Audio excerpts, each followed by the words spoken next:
where we are today. And I can tell you, sorry, I'm not going to take your time. I have only 5 minutes before I introduce our speakers. When we had independence, Azikiwe was 37 years old. Yes? No, sorry. Awolowo was 37 years old. Azikiwe was 42 years old. Ibrahim Babangida was 25 years old. Abacha was 23 years old. Muhammadu Buhari was 24 years old. These are the same guys still in Nigeria today. And guess what? If we want to run, I can tell you how many people Your Excellency has gone to see. Who did they see when we got independence? Now I want to run to be a governor or a president. I've got to go to Mina to see one. I've got to go to Abuja to see so many. Why? Anyway, I leave that.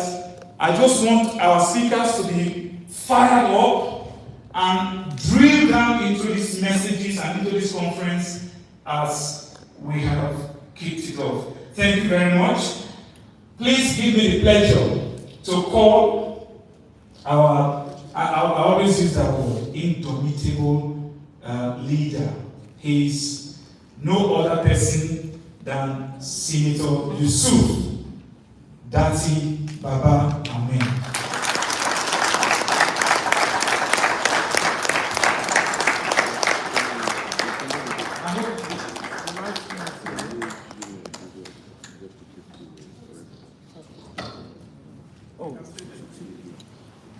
Sir, do you want to say this, sir? Okay, sir. Thank you so much, sir. Distinguished ladies and gentlemen of the high table, fellow Nigerians, dear organizers, all protocols respectfully observed. It is great pleasure to be here, even greater pleasure to feel the kind of love for our nation that you're displaying here and now. I'm only here to encourage your sense of nationalism. I'm here to ask you to keep up with the love for our dear country. While the speakers will do the speaking, I will not have much to say.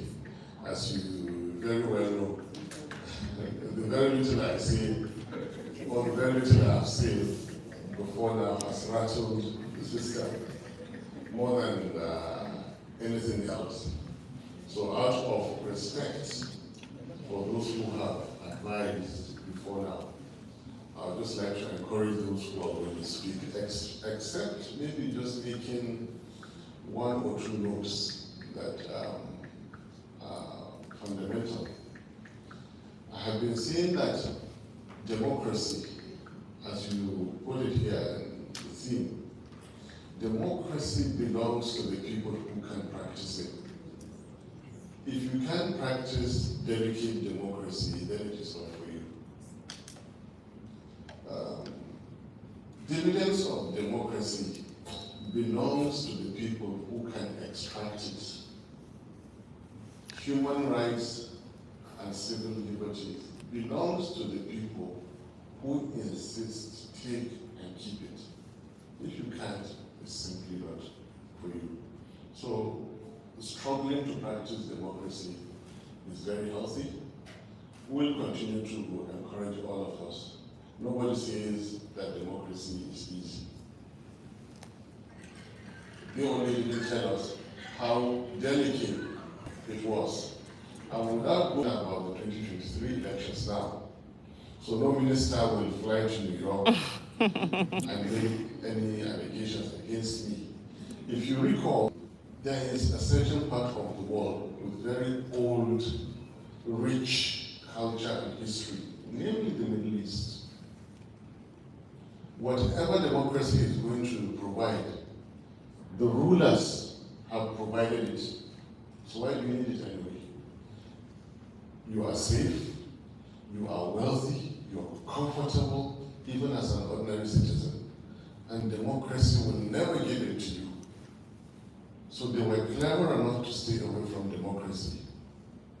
In Africa, however, we democratized, and we saw in the case of Nigeria, what did democracy correspond with? Personal wealth. What happened to the nation? Insecurity, mismanagement, and the rest. I believe in democracy. I don't believe in dictatorship or, per se, the kind of monarchy that is practiced elsewhere, even though it has proven to be good. I believe in democracy, but what I even believe in more is that it must be practiced well. What is democracy? It is not having 3 arms of government. What is democracy is the Constitution. If you don't follow the Constitution, you simply do not have democracy. That is the simple truth. Now, the Constitution of the Federal Republic of Nigeria is different from the Electoral Act. And I repeat, I'm not speaking about the 2023 presidential elections. I'm speaking about we, the people. I'm speaking about the supremacy of the Nigerian Constitution, which says that any law that is at variance with this Constitution is to the extent of that variance, null, void, and of no effect. I'm speaking about the Constitution that has provided how the judiciary shall exist, the armed forces shall exist, the Nigerian police shall exist, the National Assembly shall exist. I'm speaking about the Nigerian Constitution, which says what must happen for there to be a validly elected president. And then interestingly, I have spoken about the opposite or the failure to have those conditions fulfilled. I am for now staying away from any controversy. I just want to speak about the fundamentals. Without a constitution, without abiding by a constitution, you do not have a democracy. Nothing will change this in the world. Constitutions come interpreted, they come simple, they come understandable, and they are to be followed, not to be disobeyed, and then asked wantonly for interpretation. Nobody has time to waste. Constitutions are meant to be followed. Right now, Constitution was followed in the judiciary, in the National Assembly, in the armed forces, in the police as they exist. The Constitution is to be followed, not to be interpreted, as far as the office of the President is concerned. So, Constitution of the Federal Republic of Nigeria is a different document. The Electoral Act is a different document. I respect courts. My principal has gone to court. I'm with him. I believe in all that we're doing. We wait patiently for the courts to. But now, we, the people, have a problem. If your constitution is violated and you sit watching, democracy is not for you. Interpret it anyhow you want. If you, the people, we, the people, watch the Constitution of the Federal Republic of Nigeria violated, and the best we can do is respectfully to hold lectures, write UK government, all right, we'll receive your letters, read your letters. If you have more letters, write and bring, they'll read your letters. Who told you democracy is easy? Nothing good comes easy. As I speak to you, even though we are not in any way comparable. Israel, we the people, are getting into their 8th week of protest because they don't believe in certain policies of their prime minister. 2021 to 2022, Indian farmers sat and occupied a certain location in India for over 1 year because of an obnoxious agricultural policy that they do not believe in until their government removed that policy.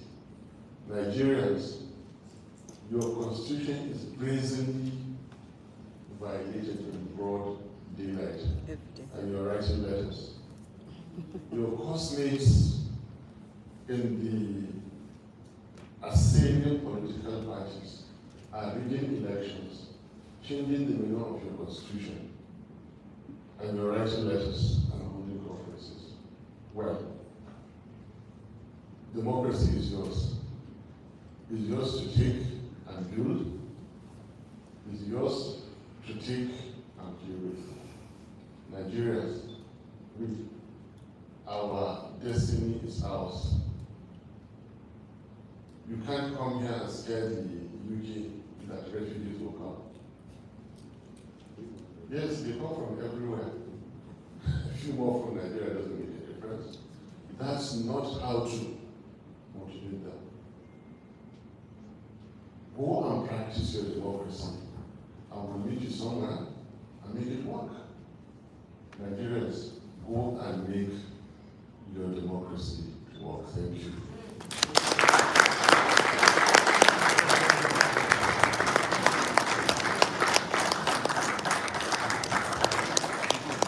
Please, another round of applause for our Excellency.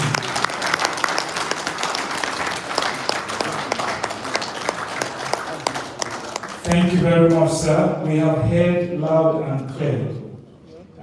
We need to work at our democracy, and we shall do exactly that.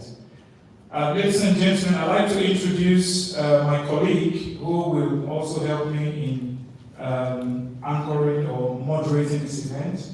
And he is going to introduce our next speaker. Please put your hands together for Ositalima Agu.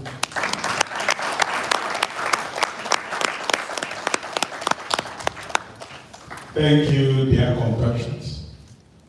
It's an honor to be here. I don't know whether you are happy as I am that we are making progress. It may be slow, but we are getting somewhere. There is something about this conference that I want everybody to pay particular attention to. And it says, democracy doesn't really matter.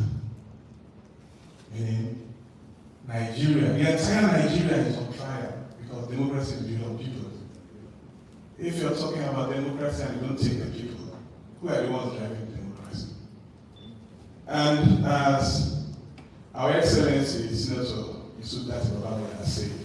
When they appeared on the scene with his principle, His Excellency to be, they were the only people saying, we are running on the mandate of the people, not because of who we are, where we come from, or anything else, but because the people have sent us. And his principle continues to say that I don't want to lose my job, I'm working for Nigerians. So as his principle and himself stand in the law court, all the multitude of Nigerians that voted for them are in the court. So that's what we say Nigeria is on trial. We'll unravel the truth someday. And like you said, I would like to encourage everybody to actually be ready for democracy. It's not easy. It's a long work, like people like us who were activists in school. You continue to demand what you need and you get it. You don't rest. Anytime you push, they'll give a little. You're going to get until you get what you want out of your system. I thank Nigerians who have been standing firm, practicing this. There are voices here which you will know about. And as I introduce one of them to you, I watched him talk in the USA. And he said he was going to talk.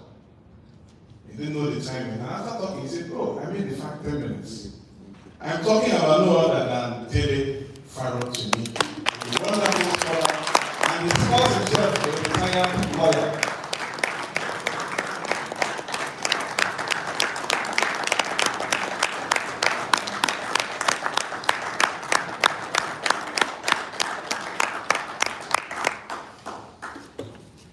Good afternoon, everybody. Well, they have been kind enough to give me 20 minutes to speak.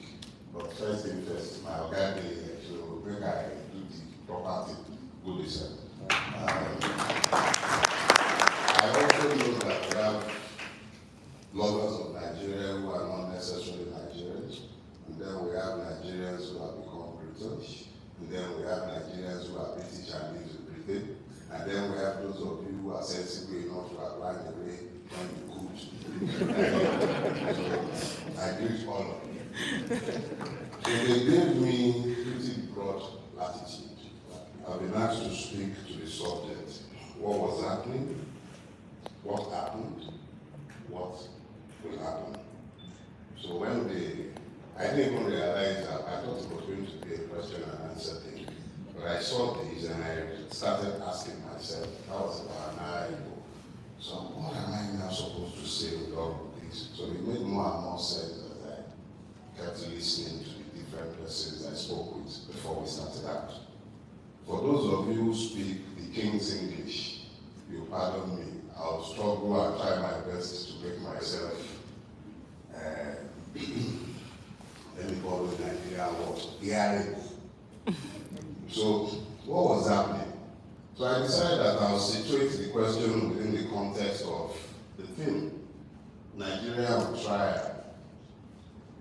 Does democracy matter? So, if you ask me what was happening, I imagine that you're asking what was happening with Nigerian democracy. So, I'll take it from that point. I think what was happening before now is that Nigerian democracy, and don't worry, we'll tidy this up by the time we're coming to the end. I've got 20 minutes, I'm not likely to use it all, don't worry. I enjoy the sound of my voice, I'll keep it short. So what was happening is very simple. Prior to 2023 election, what has been happening since 1999 is that the Nigerian people have grown largely despondent about our democracy. We'll define it later, don't worry. Our democracy is peculiarly Nigerian. It's not the same as yours, you see. So we'll explain that. So what's been happening is that the people have lost interest. They abandoned it. It became a space that was abandoned largely to the people who have taken over that space today, the charlatans. Those who do not have the interest of the Nigerian people at heart. Because the only thing that you will not find on their mind are the interests of the people. And this is clearly evidenced by everything you see when you look around Nigeria. The putrefaction you see, the decadence, the extreme poverty in the midst of plenty, the complete lack of ambition, what you will see in Nigeria was happening, and it was largely bedded in the pot of apathy. Now, that apathy was gotten out of a lack of faith in the system to deliver on its promise of free and fair election. That was one. But it was also found in the knowledge that the political class, and I stretch the bound of creativity when I use the word political and class in relation to the ruiners of Nigeria, it became evident to the people that regardless of which one of the parties happens to be in power, nothing ever changes about the loss of the people. It remained poor, it remained brutish, insecurity was normal. Whoever was in power, there was never going to be power. So the only thing that was certain for the Nigerian was that regardless of which one of the many political parties might be in power at any point in time, nothing was going to change. So in the midst of this, the Nigerians were generally disenchanted and disconnected from the system. In 2015, or in the lead up to the 2015 election, you had a coalition of men. I used to call them the thinking thieves and the unthinking thieves. The thinking thieves were generally those who were governing the state of Lagos. There is always a pretense that some work was being done. They will paint the bad roads, and they did a pretty good job of holding the press, influencing the press to give the impression that something was being done. So they were the thinking thieves. They would at least have a genuine budget, even though they would merely put the budget headings, and they would spend the money without doing the work. They would paint dilapidated buildings. They would build roads that do not exist. They will concession public properties without regard. They were the thinking thieves. They were the AC. And then you had the unthinking thieves who have 16 years in power and really didn't care much about anything, any thoughts. They didn't pretend that they were stealing. They were simply stealing. And in 2015, with the promise of change, the Nigerian people were deceived. The All Progressive Congress was formed, but the only thing progressive about that party has been the progression in stealing and the putrefaction of the Nigerian people. The complete dissipation of hope and the almost total loss of any illusion that Nigeria will be kept together without radical changes taking place. It took 7 years for the Nigerian people to come to the realization of the fact that something new had to happen. And that something new was what you saw in the lead up to the 2023 elections. The people of Nigeria took a decision to change things. So I come to the second part of what I've been asked to speak to. What happened? A coalition of the disadvantaged in Nigeria came together. When I say a coalition, I'm speaking specifically to all the victims of Nigeria across the length and breadth of Nigeria. Because those who have benefited from the ruination of Nigeria come from across the length and breadth of Nigeria. They are not divided by ethnicity, they are not divided by religion, and they couldn't care less sometimes even about gender. They are united in their purpose, and their singular purpose is the ruination of Nigeria to their own benefits and to the benefits of those who have aided them in the ruination of Nigeria. So what happened was that those who have for long been disadvantaged by the Nigerian mess began to realize the commonalities of their afflictions. And in the lead up to that election, several persons across the length and breadth of Nigeria, not even working together or in concert with each other, found commonalities. So, a lot of us went out there and were convincing the people to go out and register to vote. The fact that the Nigerian state had exposed itself shamelessly on October 20, 2020 at Lekki Toll Gate, where it shamelessly murdered untold number of Nigerian youth, helped to mobilize the youth to become interested in the election. Because in the absence of the legitimacy of protests, peaceful protests, with the government making it clear that it has no shame or even any restraint about killing Nigerians, and the international community shamelessly looking on while this was happening without saying a word. And when it said anything, it merely whimpered in your parliament in Britain here. Togenard was busy telling us about how Gowon brought half of Nigeria's treasury to this country, telling us that Britain was effectively a recipient of stolen property. So that's another ballgame entirely. But the point is that we came to the realization of the fact that we are the ones who are going to have to sort out our own mess. So across the length and breadth of Nigeria, people got together in the knowledge that they had to do something. And they began to form little cells. And this happened on the 25th of February. Bola Ahmed Tinubu could not get 20% of the votes in Lagos State. That was what happened. That is a fact.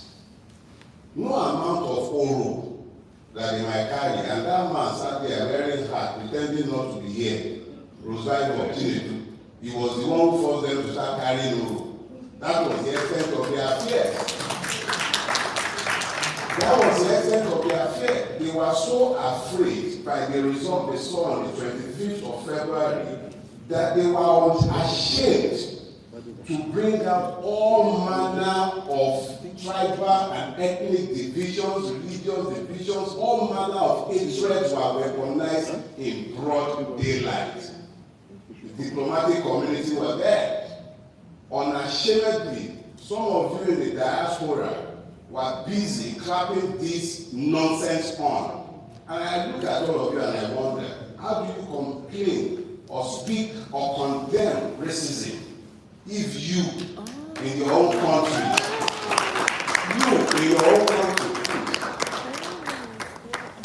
if you in your own country cannot see another person as human and you could use his ethnicity as a wedge?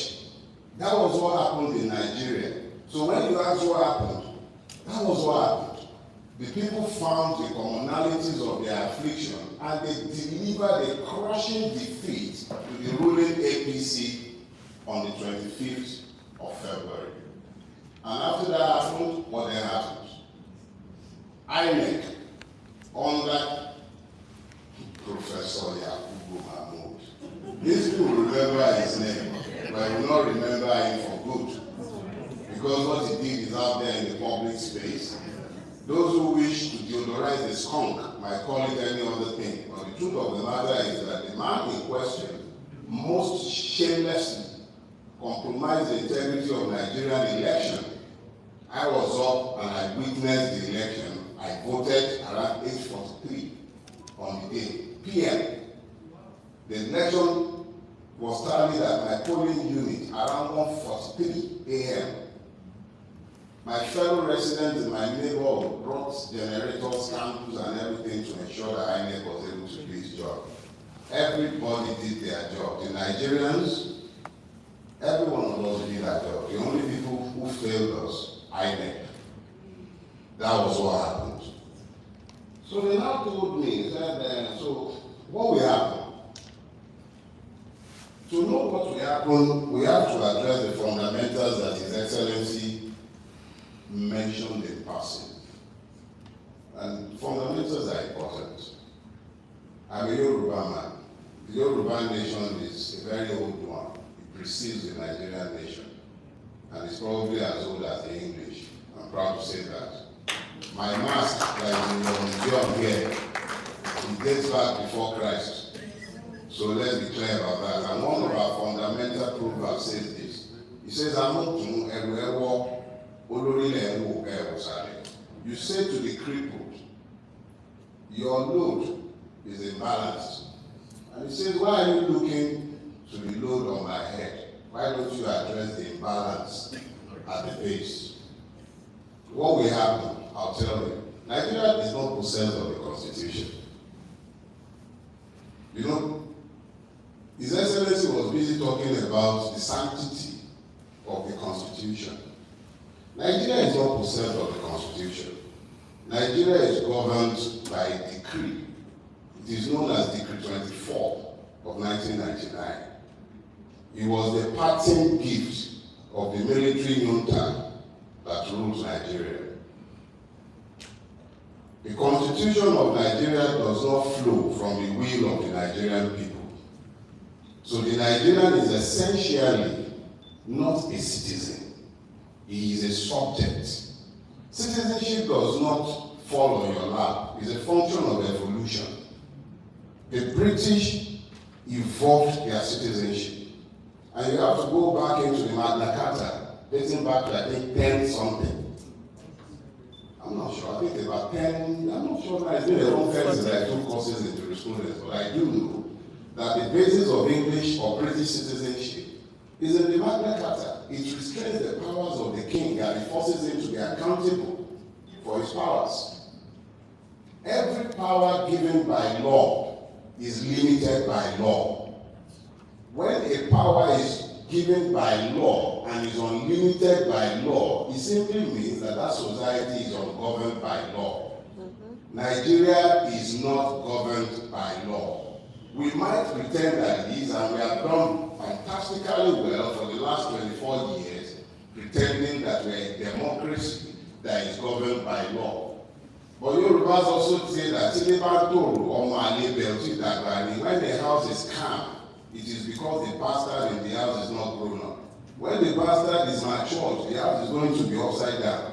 What has happened is that the monster in the Nigerian household has grown up and has now become fully fledged.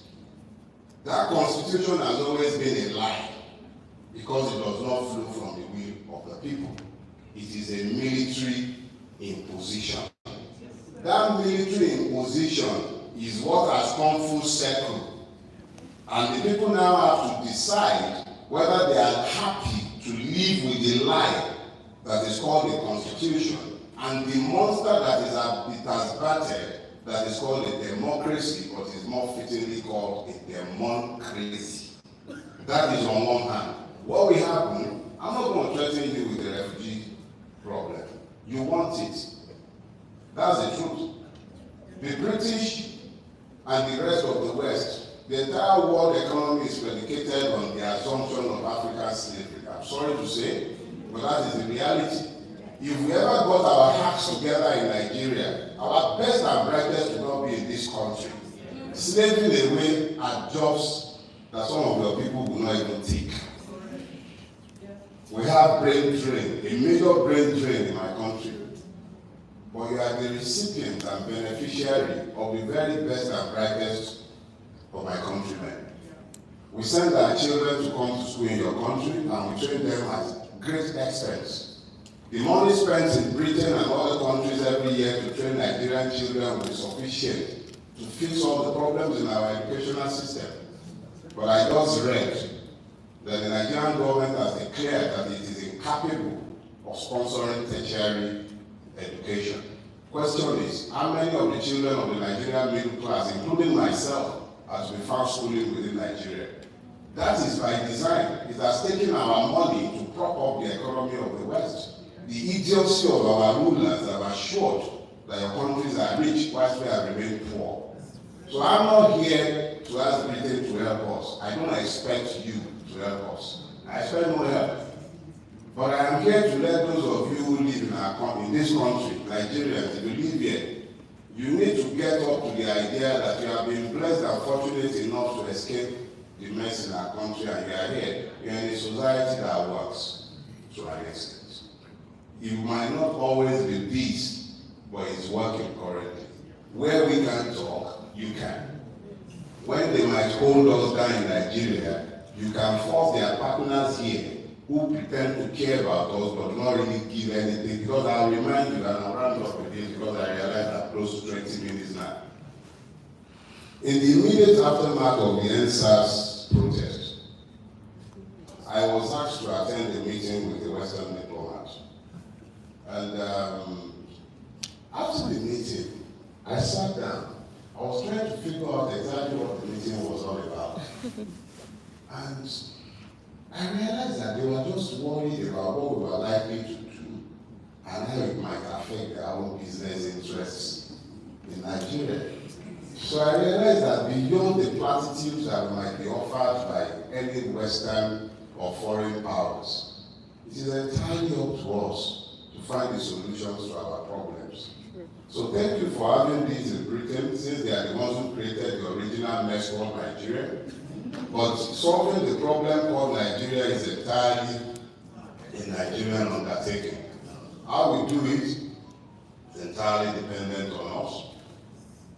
But do not look to the British or to any part of the West for our solutions. It is entirely in our own hands. Thank you very much.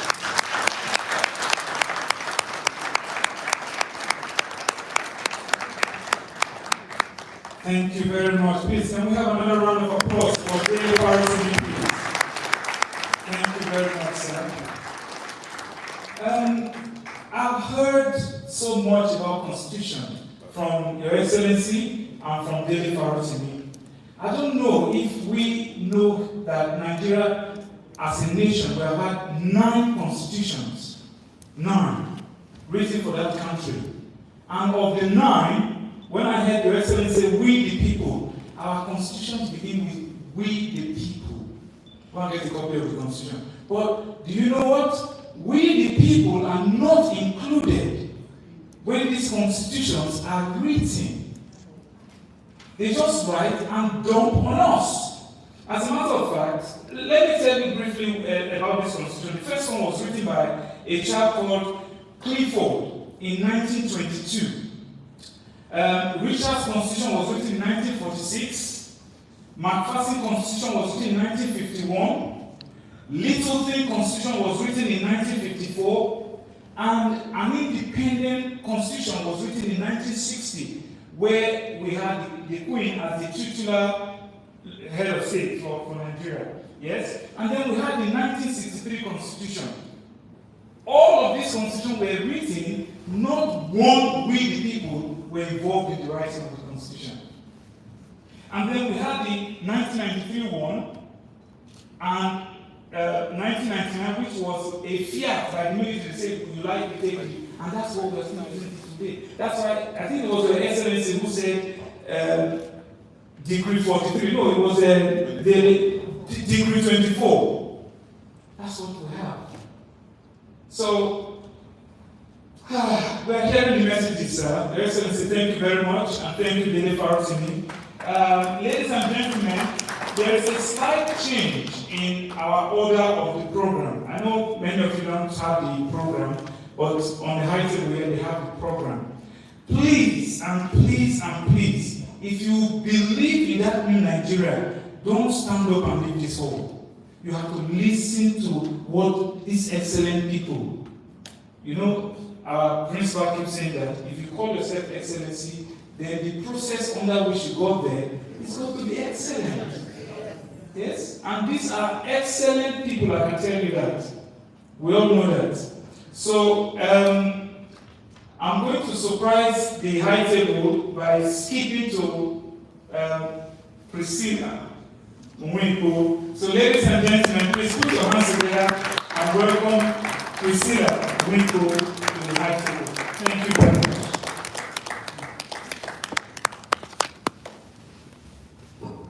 Thank you so much, sir. Your Excellency, good afternoon. Good afternoon, my fellow panelists, and good afternoon to you all that have taken the time to make it here today. What a privilege, what an honor to stand before you, even more so to even speak today. For me, it's an especially very special privilege. Some of you will know that if you're familiar with my work. Today is a great day for me. It's a mighty great season for me.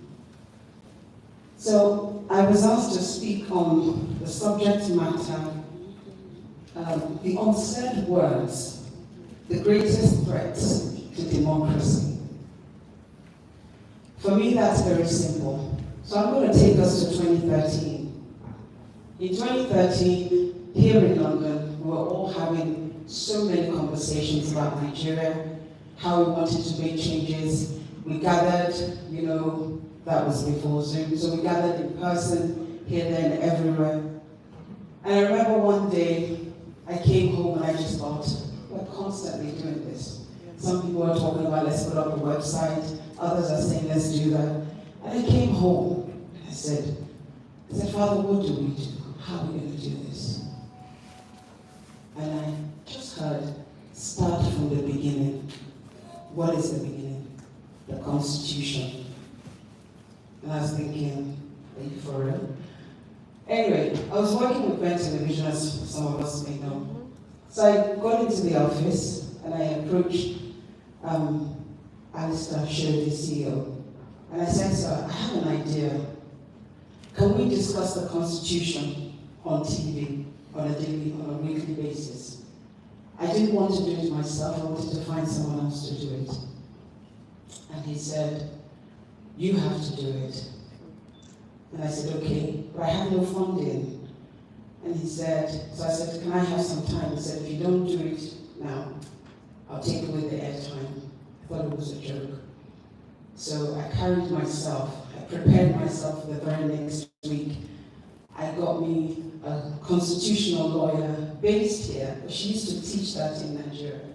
And she very graciously agreed to come. And on a weekly basis, we discussed the content of the Constitution. So guess what happened? Nigerians will call in, and Nigerians will say, Priscilla, that Constitution, we the people didn't gather. So what difference does it make? Others will say, so what do you want us to do now that you've given us this information? I will have engineers, doctors, all manners of Nigerians call in because it was a live program. They will dismiss me. They will tell me whatever they wanted to tell me. Others will say, okay, so you mean this or you mean that? You mean this is in the Constitution, you mean that's in the Constitution? And I said, yes, it is in our Constitution. And one of the things I said to everybody was, it is our primary governing instrument. So whether we were there, we were not there, it is what they say they are using to rule us. So if you want to make changes, you need to understand what it says, and you need to be able to understand it, because if they are standing on it, you need to be able to use it yourself and stand on it. Without it, we're wasting time. I've often been dismissed. So that brings me to my point today. The greatest threats to democracy. We define democracy, at least when I was at school, democracy for the people, by the people, of the people, right? In the Nigerian case, our greatest threat is the people. The people because we don't participate. We don't participate because we do not understand the tenets of democracy. We don't understand the tenets of democracy, we fold our arms. We fold our arms and we watch. We do not dare to hold any of our leaders to account. Because as far as we are concerned, they are the senior man, he holds a position. I'm regarded as, I've been called all kinds of things because I ask questions that people are uncomfortable with.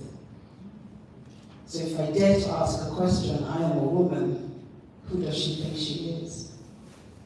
She's so rude, she's stubborn, she thinks she's better than everybody. Those are just some of the terms. And of course, when we come to the Nigeria grassroots, then she's a prostitute. Don't mind her.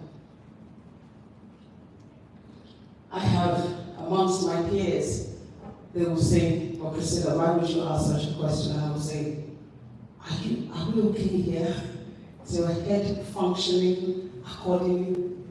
What have I said that is not in the public domain? What are we afraid of? I don't need to insult anybody, I don't need to abuse anybody, but I should be able to ask a question. I am not asking because I want to humiliate or embarrass you. I am asking because it's necessary. But I've been called names for it. That's one aspect of how we fail ourselves. We fail our society. We fail our families. We fail the country. We are the greatest threat. Because of our lack of interaction with what our rules are, with what we're supposed to interact, we don't question because we were brought up to respect. And as soon as somebody holds a position, we dare not question them. So even when we come to a faraway Obodoyibo, as we would say, we take that with us in the abroad. Whilst we're here in the United Kingdom, in the United States, we understand democracy and the tenets of democracy, and we know what to expect, and we ask all the questions. But when our Nigerian politicians come into town, we revert, and we bow, and we dare not ask questions. We are the problems. Because we are that threat to democracy, our democracy ensures that we continue to choose leaders that has zero consideration for our interest. And we're so bound by us, our beliefs, our tribal associations, and what we're going to get, our greed and our corruption, that we choose these leaders as long as is our tribesperson. I remember in 2015, God, I came under all kinds of fire. I once lost an opportunity because somebody said she's a member of PDP, and they all agreed. Simply because, as far as I was concerned, I didn't believe in the change that was being offered in 2015. I didn't see it. A lot of us here, we joined forces, just like Sadele told us earlier, and we broke the law. We broke our own constitution when we said it was okay for somebody to assume a position that they didn't qualify for. We've been doing it 2015. You go back as far as our wonderful democracy, we've been constantly saying you can hold the office. We're happy to break our constitution. It's not a problem. We're okay with it. Suddenly today, we're no longer okay with that.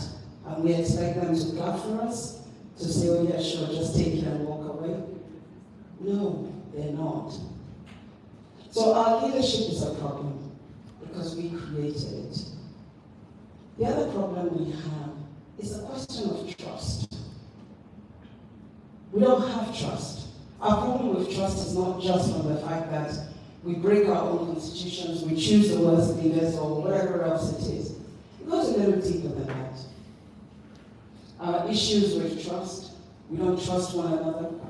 We live in a world where the structures are such that it prevents us from being able to see each other as one, work together.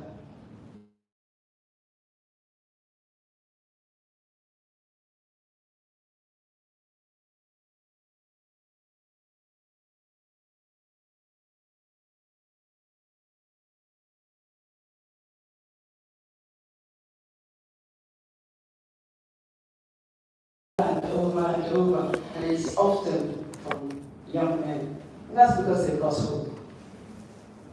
And they say to me, they said, Nigeria is too difficult to govern. And then I ask myself, I ask them, why? Is it because we all have two heads?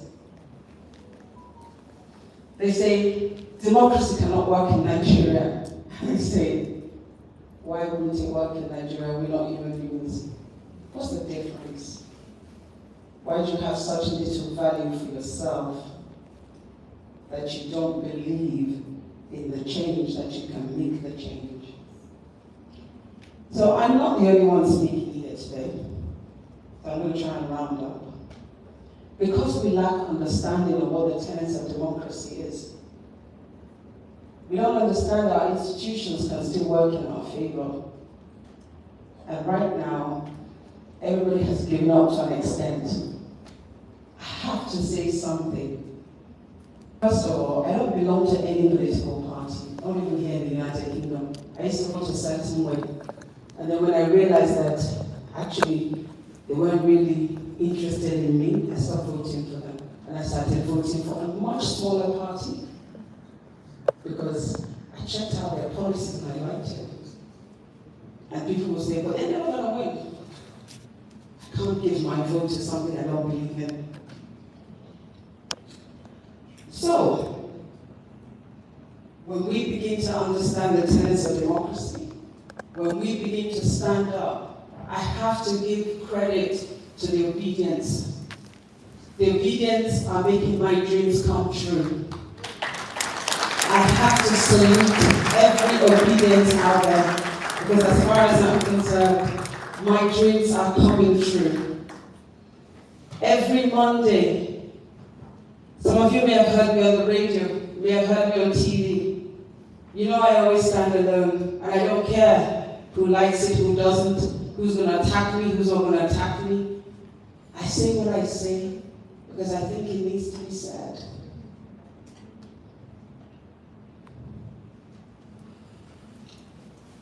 So right now, we are practicing democracy, believe it or not.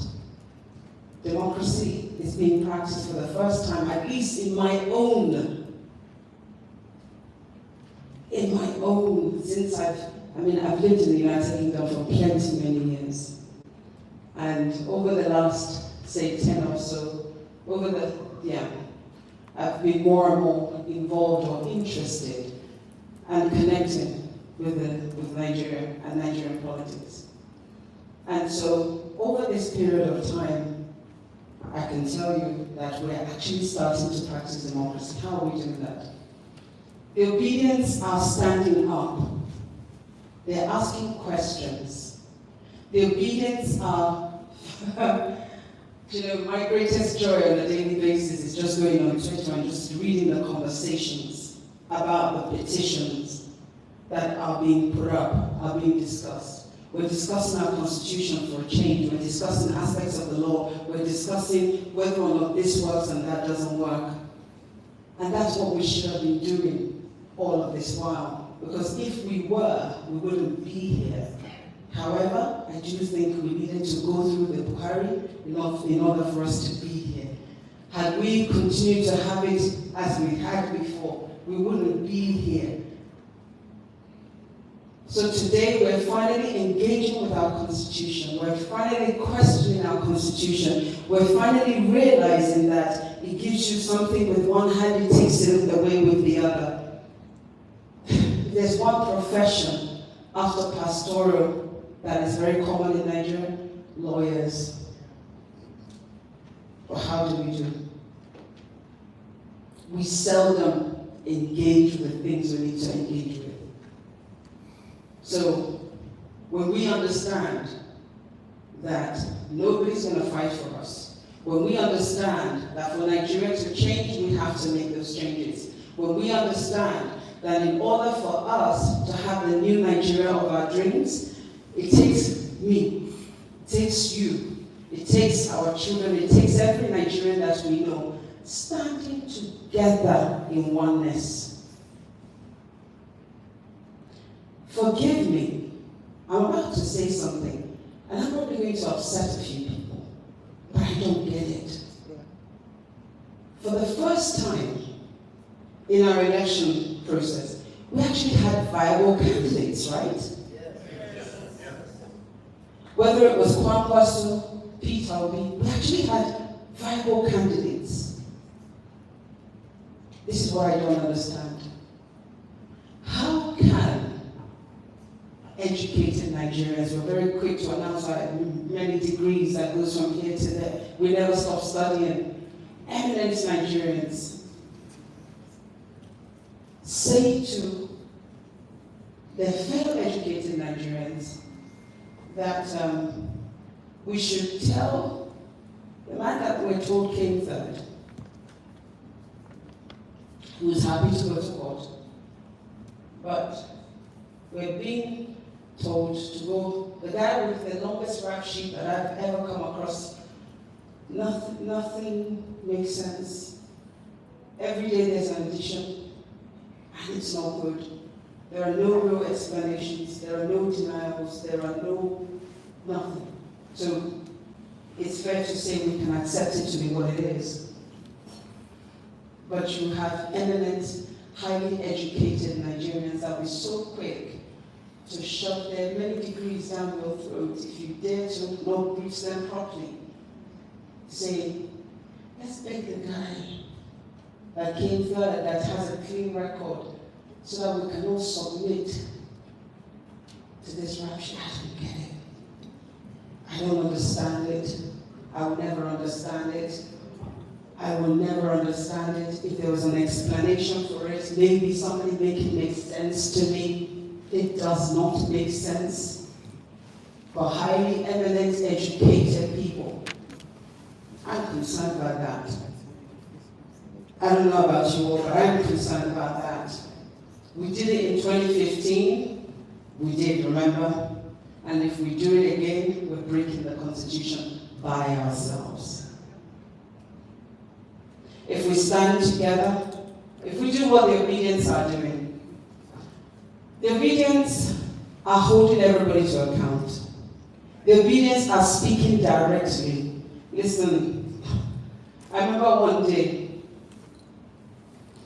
it was during the Bring Back Our Girls.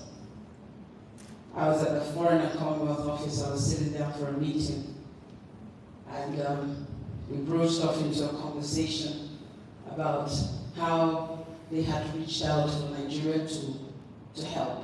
They wanted to help. And I looked at them and said, why do you need to help?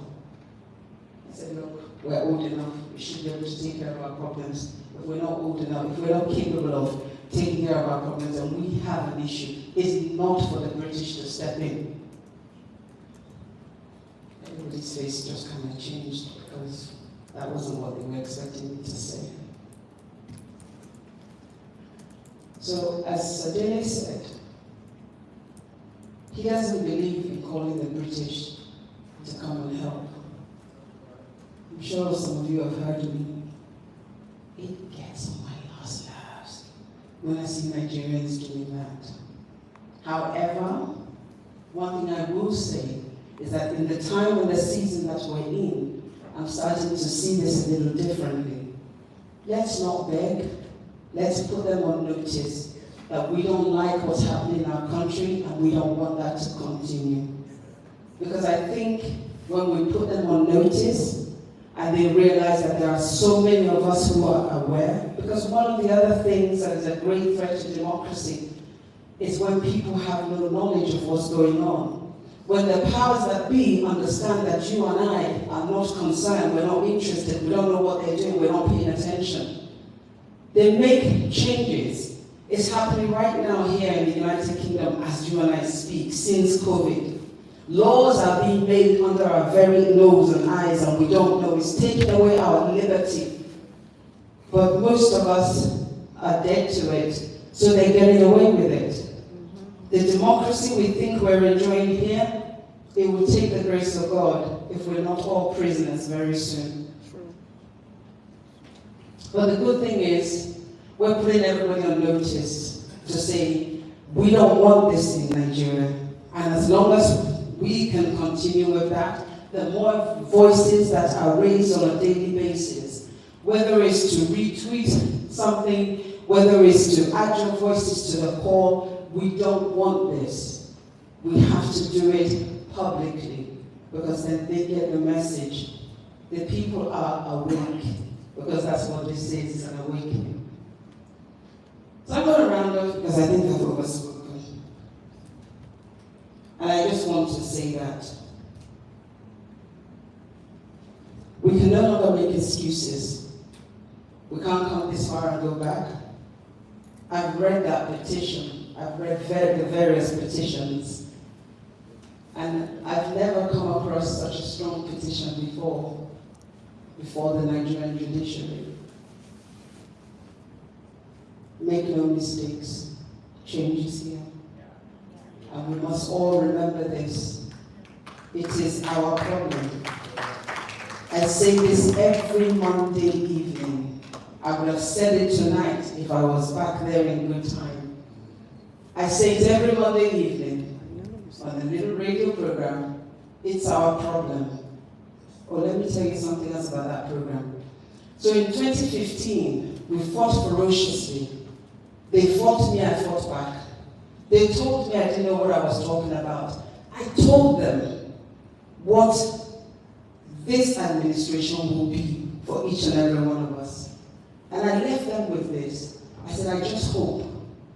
I said, my sadness is we're all going to suffer in it, and I just hope that we'll be able to recover. Some said, we don't care if it's a dog. They told me that live on air. They said they didn't care. So here we are today. That program used to be so active. Everybody used to call in and we were talking back and forth.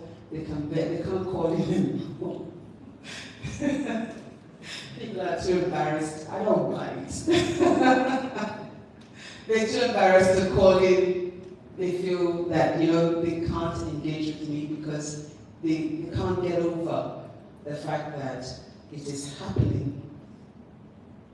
Just as I said, and they've lost so much that some of them, their lives, some of them, lives of their relatives, some of them, everything they ever owned, recovery is tough for them. So they don't call back anymore, but they listen quietly. So I'm just going to stop there and say that it's our problem. We can fix it. Let's do that. Thank you. Please, another round of applause for Singapore. And some of us remember one word that started by a Nigerian politician. They call team shit. Very strong, careful word. And somebody asked a question that led to that team shit. And I want to salute the last speaker because you all will ask, how are you going to fix it? This is I'm going to do with team shit. A round of applause for this. And she said, the unsaid things, that's the most dangerous thing. Whenever they're telling you, don't go there, don't go there. Why are we running away from the facts? I know some of us, the movie watchers, there's one film called A Few Good Men. General, you're not telling us the truth. The truth is I cannot handle the truth. Can we handle the truth? Yes, I can. I think the Obedients have been able to see the truth, and they're handling it. A round of applause for them. I know some people that spent about 3 million naira to travel just to cast one vote. Nigerians are participating. It's time. The real change is the one we are betting on. Please help me welcome our beloved brother. We call him GRV. He's popular because he did what people never thought was possible. And I want to call him to come and just read this people. Tall man that stood firmly against tyranny, lost his followers, standing firm and not giving up. Thank you. They call him Chinedu. I don't know where you have the name. I was hoping I would just hide in the crowd. But I'm very happy to be here. I thank you, first of all, for getting involved, for choosing to see this as our problem. And once we've identified what the problem is, we're at least halfway towards getting a solution. So I thank you for choosing us to be ostrich the way generations before us have.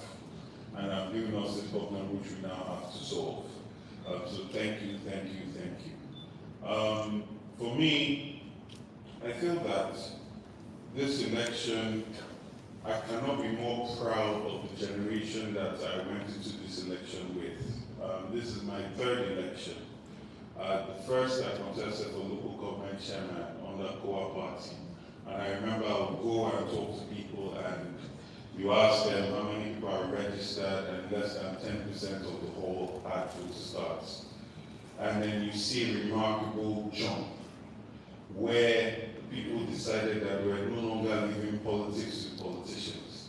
There was a situation where young people were mobilizing by themselves without being mobilized. There was a situation where, October 1st, we shook Nigeria. And this was done without any massive mobilization of funds or resources. So whatever, and like His Excellency said, democracy and this journey is not something that is gotten easy, right? When the Macaulay started fighting for independence, it was not his generation that experienced the benefits of it or the actual recovery and independence of the Awolowo and the Nigerian Azikiwis. So it's a journey.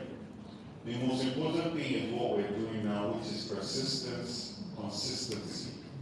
Staying on the ball, not going into the dark quietly. And that's what they want.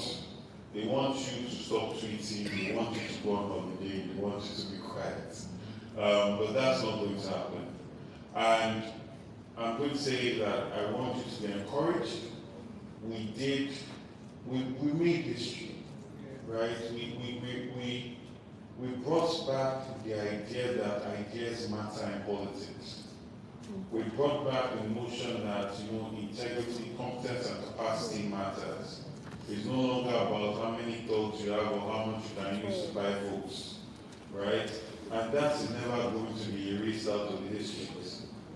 What we now need to do is increase our sphere of influence. Because more than anything now, more and more people are empathetic towards the Labour Party movement, towards this idea movement, this idea of, we want people that don't have baggage, we want people that we vote for, we don't have to hold our nose or ignore their crimes, right? And this is only going to get bigger. Because more and more people are going to be inspired to come out and participate in elections that will not normally have come out before. Because now there's a huge group of people that want their leader to be somebody they can be proud of. And that's not going to change. When the mind has been expanded, it cannot go back to its previous size. People have seen it, they know what quality leadership sounds like, what quality leadership feels like. You cannot take that back, right? So we are the now, we are the future. And when we talk about democracy, yes, I understand the flaws of our constitution. And yes, I understand the flaws of the entire process and everything that has happened. But for me, I always make decisions based on hope. And more than anything, I've seen people stand up. I mean, like Mr. Farratini said, they had started talking about Oro on the Tuesday before the election on Saturday. When they moved the elections, the Oba postponed the Oro. If you are not Yoruba, you may not, if you are not Yoruba, the commission do. And yes, my name is Danny Wachini Patrick Ozaibo. I did not put anyone or add anyone. Unlike some, we actually have a birth certificate.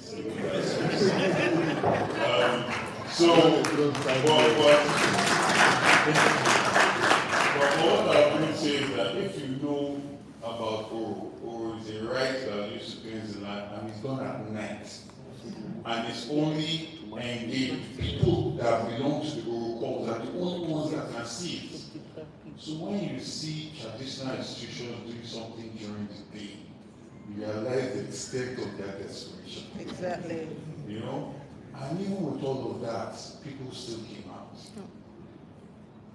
And these people were not bought. I'm coming from a party where millions of dollars are shared the night before. They put all the money in the local government, who are coming, they are taking their own. This did not happen. It did not happen. So, for the first time, we're starting to get to a situation where equations are balanced in the sense of, okay, the typical people that come out to harvest their voters card every 4 years, get their money, and the people that actually want a new Nigeria, a better country, they are now coming out. So the equation is starting to be balanced. And I tell people, the best kept secret is the people that want a better Nigeria far outweigh and outnumber the ones that want to collect. They just need to see a viable candidate that they can believe in that will take the country where they need to go. And they found that in this election. That's why it's the kind of numbers that we got. So for me, we have gone to court. I believe that we have very good cases. And even, let's even say, for some reason, I was with Section before I came, about an hour together, and I said, don't travel out of this country for too long. People must be seeing you, they must be feeling you, must be going out and on. So this is not the politics of you go and then come back, so on. No, we are going to form proper shadow governments. We are going to be going at their policies while the third case is going on. And by God's grace, we'll still emerge victorious in the court. But this is the thing. It's human beings that put these constitutions together with all its flaws. And it's human beings that are going to change it. We must make sure the human beings that change it are the ones that will put it to office. Thank you.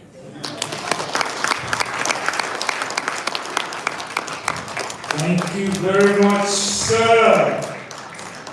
Please, another round of applause for DRB, please. You know, we told you that we had surprise speakers. And ladies and gentlemen, Bobby Boy is one of our surprise speakers. Please, another round of applause for him. Now, I said speakers, I didn't say speaker. So we've got another surprise for you.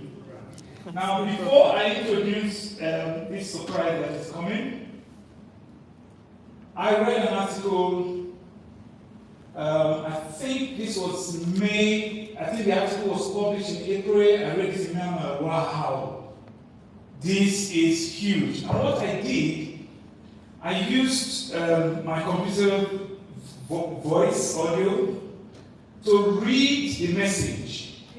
Now this message was about our, and when I finished that work at that time, I shared it with one of my friends, engineer Leonard Obidient, and the man said, no, don't do this, any publicity is good publicity. And I said, okay, I won't share it. But looking back, that was a big mistake. That was a huge mistake. For a man who forfeited $460,000 in 1990, whatever, you know how much that is? The money just found its way into his account, and then, oh, it's not me, it's my account. I don't know how the money got there. Now, this article I'm talking about was written by a formidable journalist. This journalist, fortunate for us today, I'm proud to associate with this young man. He's here with us today. Ladies and gentlemen, please help us with a rounding applause. I know you are enjoying. Please welcome David Fontaine to the microphone.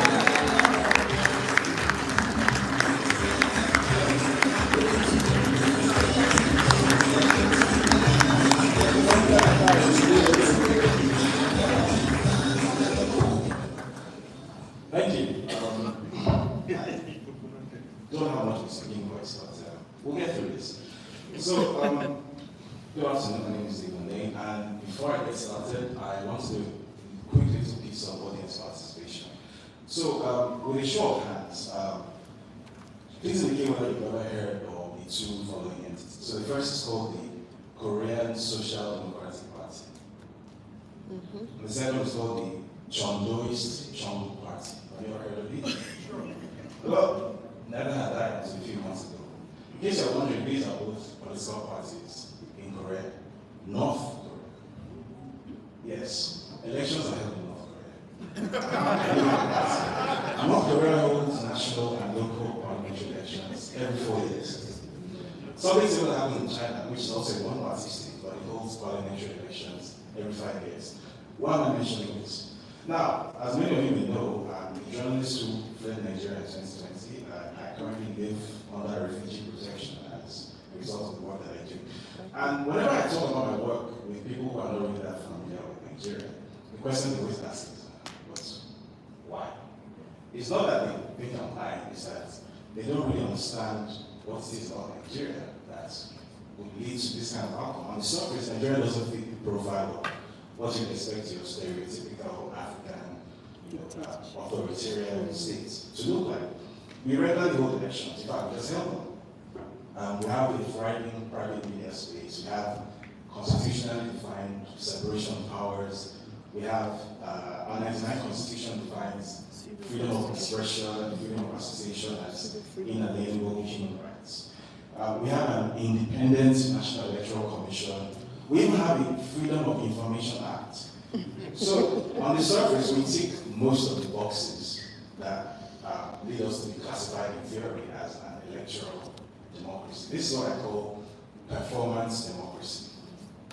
Now, in 14 days' time, despite the simulacrum of democracy that we've put together in Nigeria, the country's political establishment is prepared to swear in as its president a drug criminal who has broken just about every electoral law in existence, lost the election, and somehow also provoked a race war along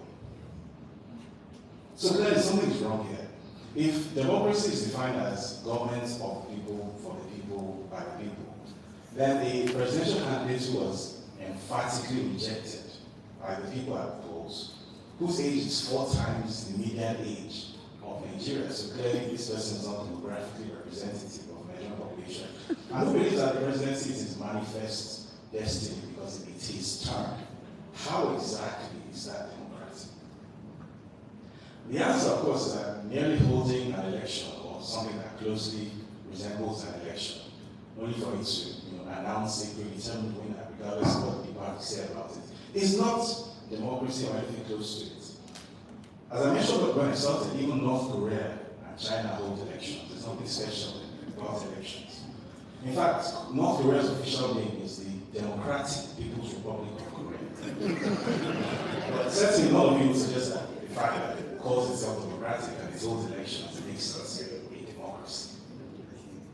Now, while other speakers will no doubt focus on the fallouts of the disgraceful spectacle that we witnessed 3 months ago, that Nigeria's political establishment described euphemistically as an election, I'll only summarize my thoughts on those issues into the following brief points so that I can move on to something else that I want to talk about now. And these are the brief points. Now, as an investigative journalist with a key career focus on state capture, financial crime, and transnational crime, including cross-border drug and human trafficking, much of my work over the past year has comprehensively established that Mr. Bola Tinubu, the supposed INEC president-elect, has in fact previously been involved in the trafficking of Southeast Asian heroin during his time in the city of Chicago, USA. Federal court records from the Eastern Division of the United States District Court for the Northern District of Illinois clearly states that in 1993, Mr. Tinubu was forced to forfeit funds totaling $460,000 to the US government, being an asset forfeiture for illegal narcotics trafficking. Now, going further than the court records that were on file, using subpoenas and FYE frameworks, I was also able to establish that Mr. Tinubu has told multiple lies about his background and committed multiple perjuries on his INEC EC9 declaration. The multiple lies told by Mr. Tinubu about his actual identity, his professional and educational background, and the obvious falsehoods presented on his presidential declaration form, including what I thought was the funniest thing of all, a blatantly forged Chicago State University certificate that had grammatical errors on it, which is easily traceable to a cheap online forgery service called diplomamakers.com. Make it clear that Mr. Tinubu is legally and morally unfit for office. Now, the illegality of declaring Mr. Tinubu the winner in the small hours of the morning at 4 a.m. when everyone was asleep, without any actual evidence of this supposed victory, an outcome that was not supported by any credible poll, and which INEC's own emerging data continues to contradict, makes a mockery of the credibility of Nigeria's Electoral Commission and calls into question the basic credibility of the electoral process. Now, a few weeks ago, as part of the testimony that I delivered to a UK parliamentary inquiry on a separate issue, I was asked to state what I believe the UK and its international partners should do about the situation in Nigeria, and what I believe the consequences will be if these actions are not taken. Now, I know several of my co-speakers here have spoken very pointedly about the fact that the UK is not going to help, and the UK should not be viewed as the go-to entity here, but nonetheless, I was asked for my opinion, and I gave an answer, and this is what I said. So the following is an excerpt from the answer that I gave.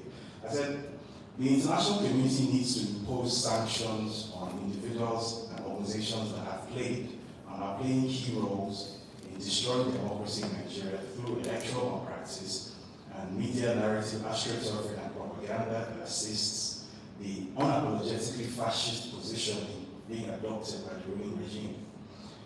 In a manner similar to the targeted sanctions adopted against senior members of Zimbabwe's ZANU-PF regime for violating human rights of Zimbabweans, senior figures in Nigeria's executive, legislative, and judiciary should be made to face targeted economic and travel sanctions that will bar them from doing business, owning property, or seeking healthcare in countries like the UK. These sanctions should also be extended to family members of sanctioned individuals, preventing them from acting as economic proxies and from obtaining health care or education in these countries.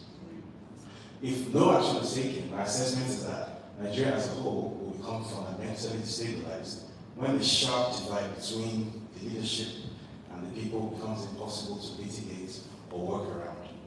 Demographically, Nigeria is already one of the most divided countries on earth, with a national median age of just 18.1 years old, alongside an aged, incompetent, out-of-touch leadership class, typified by the incoherence of the Nigerian who is currently being prepped to illegally assume the country's highest office later this month. Willfully ignoring clearly expressed will of the Nigerian people will inevitably lead to social unrest and instability, especially among the youth who are disproportionately affected by the problems that this very class of wannabe dictators created. This was a very important part of my submission, and I want you to listen. This kind of chaos has already been foreshadowed in parts of urban Nigeria over the past 4 years. These events are now remembered individually as the reprisal attacks against South African businesses in 2019 in Lagos, the so-called 1 million boys gang violence during the COVID-19 lockdown in 2020, and the NSAS protests later in the same year. But when examined in context, they are not standalone events. They are a growing pattern, each one more serious than the last.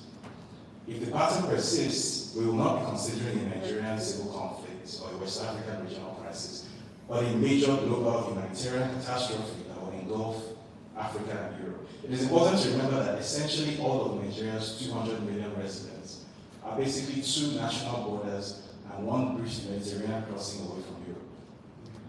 The total destabilization of the country with that many people, a stone's throw away from Lampedusa and Calais, would fundamentally reshape Africa, Europe, the UK, possibly the entire world as we know it, not in a good way.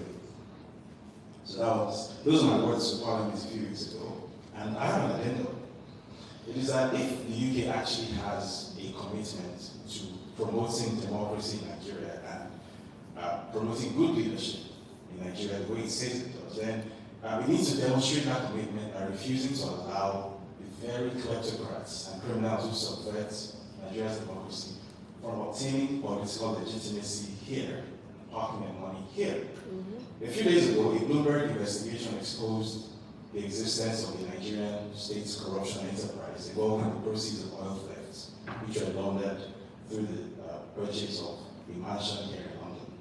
The buyer of said property turned out to be the son of the president-elect, who at the ripe old age of 31, and without any substantial or well-defined source of income, somehow paid $11 million cash for the mansion on Grove End Road, a few miles north of here. Now, we can hold all the parliamentary inquiries we want, and those press conferences like this from now to House on Hobart. Actions will always be done on words. If the UK, through its silence or inaction, demonstrates that its stated commitment to entrenching democracy and promoting new leadership in Nigeria is just talk, well, the reality is that if and when Nigeria's youthful population eventually finds its way in the world, potentially becomes a larger trading and diplomatic partner, we will remember who our friends were in our times of adversity. In words of Dr. Martin Luther King Jr., in the end, we will remember not the words of our enemies, but the silence of our friends.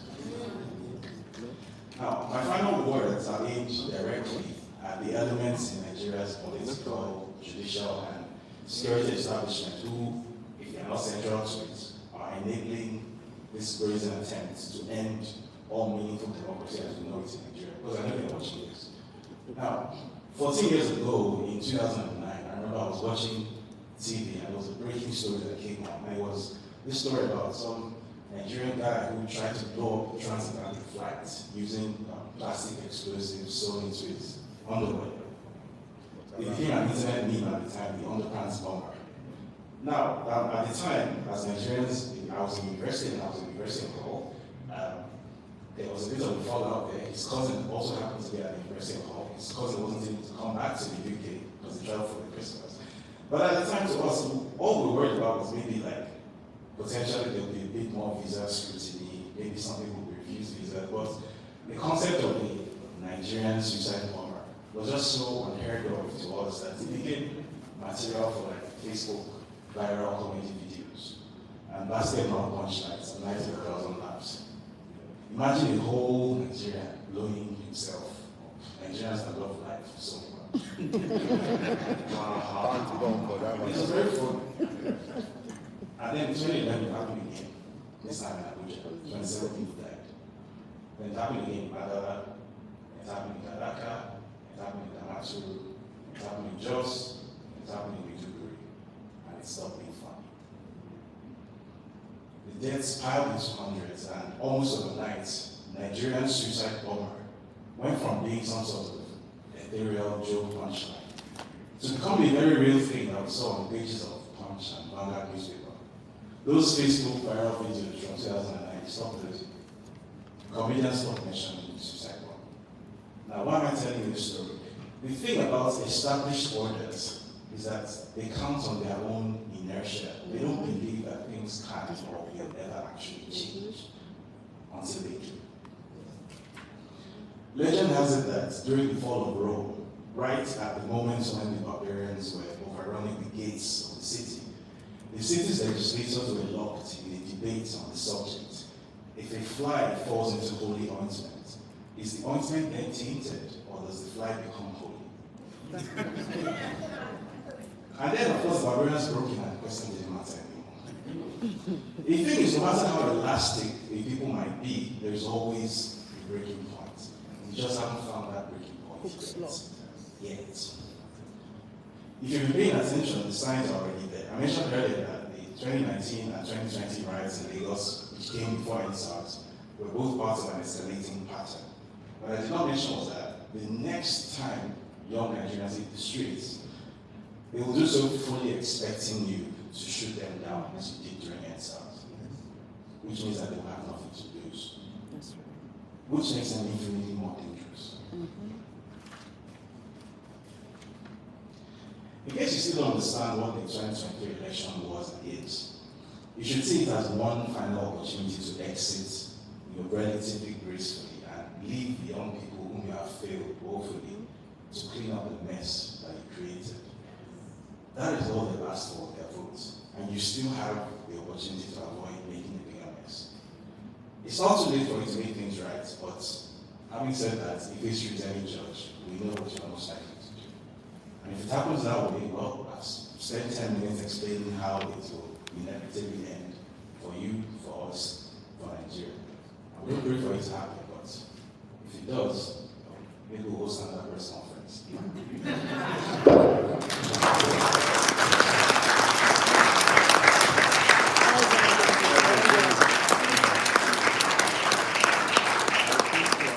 Wonderful young man. Every time I look at this young man, I see a future for Nigeria. Every time I look at this young man, I see a future for Nigeria. It reminds me, quite frankly, I don't want to talk about this country. This is my country as well. But it reminds me of people like Tony Blair, and every time I look at him, I say, yes, Nigeria has a future. I'm talking about future. There's a parent here who has been talking to his children about this conference and that Your Excellency, Senator Yusuf Dati Baba Ahmed is coming.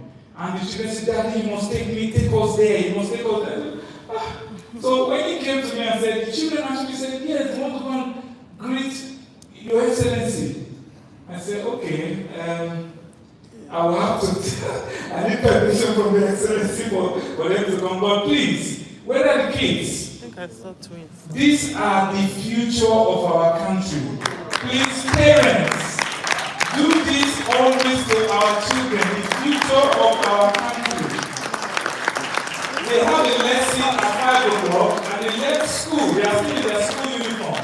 They left school that they want to meet Your Excellency. Please, all the paparazzis and photographers, please. You see? And I think they are twins, by the way.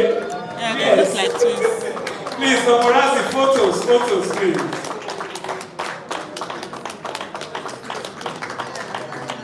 Yes. Why are you jealous?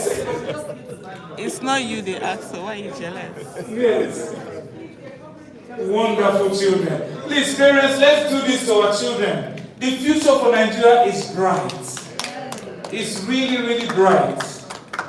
And when I look at these children, I just see that light shining at the end of the tunnel for our nation.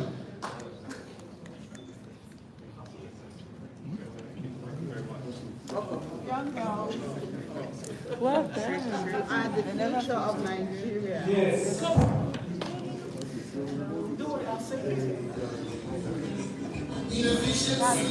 Thank you so much. Ladies and gentlemen, go Caesar. When I grow up, I want to be like Senator Datio, that I want to greet. Can you greet me, please? You have to be like that. That's a warrior lady. Thank you. Thank you for being here. Hello, everybody. I think it's been a very work session. True or false? We're discussing serious matters. There's something that happened during the military when they were having, a war briefing, press briefing. And the leader was making his speech, didn't know he had jumped 2 pages. And the press started to murmur. He said that that is not the laughing matter. He didn't even know that he had jumped 2 pages. That's kind of tragedy in suffering.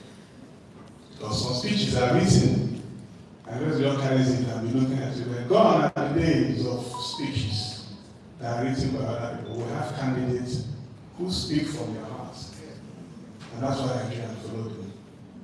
I ask myself again, here is somebody who won an election. The presidential candidate lost his state. The chairman lost his state. The president. The president himself lost his state. The most valuable cities in Abuja, in Nigeria, Abuja and Lagos, you lost it. So where are you popular? Have you asked yourself that? Your bedroom. If you're not popular in Abuja, really, you're not popular because every Nigerian combined in Lagos and Abuja. So I'm going to introduce our sister here, another lady who has done very well. I know that a lot of things happen at Chatham House. Nigerians have really been pushing. It's so unfortunate what leadership subjects Nigerians to. And the people who represent Nigeria here, including Senator Dati himself, they have been bullied, called us up of them because they wanted to do things right. And our sister here also has been taking a lot of jabs for trying to be fair, upright, challenging the status quo, and I know she's going to go places. Join me in welcoming Dr. Loretta Odowa. Thank you.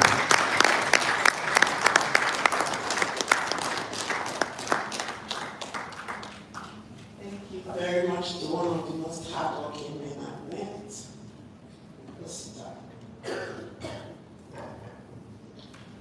Good afternoon, or is it evening now? Good afternoon, ladies and gentlemen, all protocols observed, and good afternoon to my fellow speakers on the high table.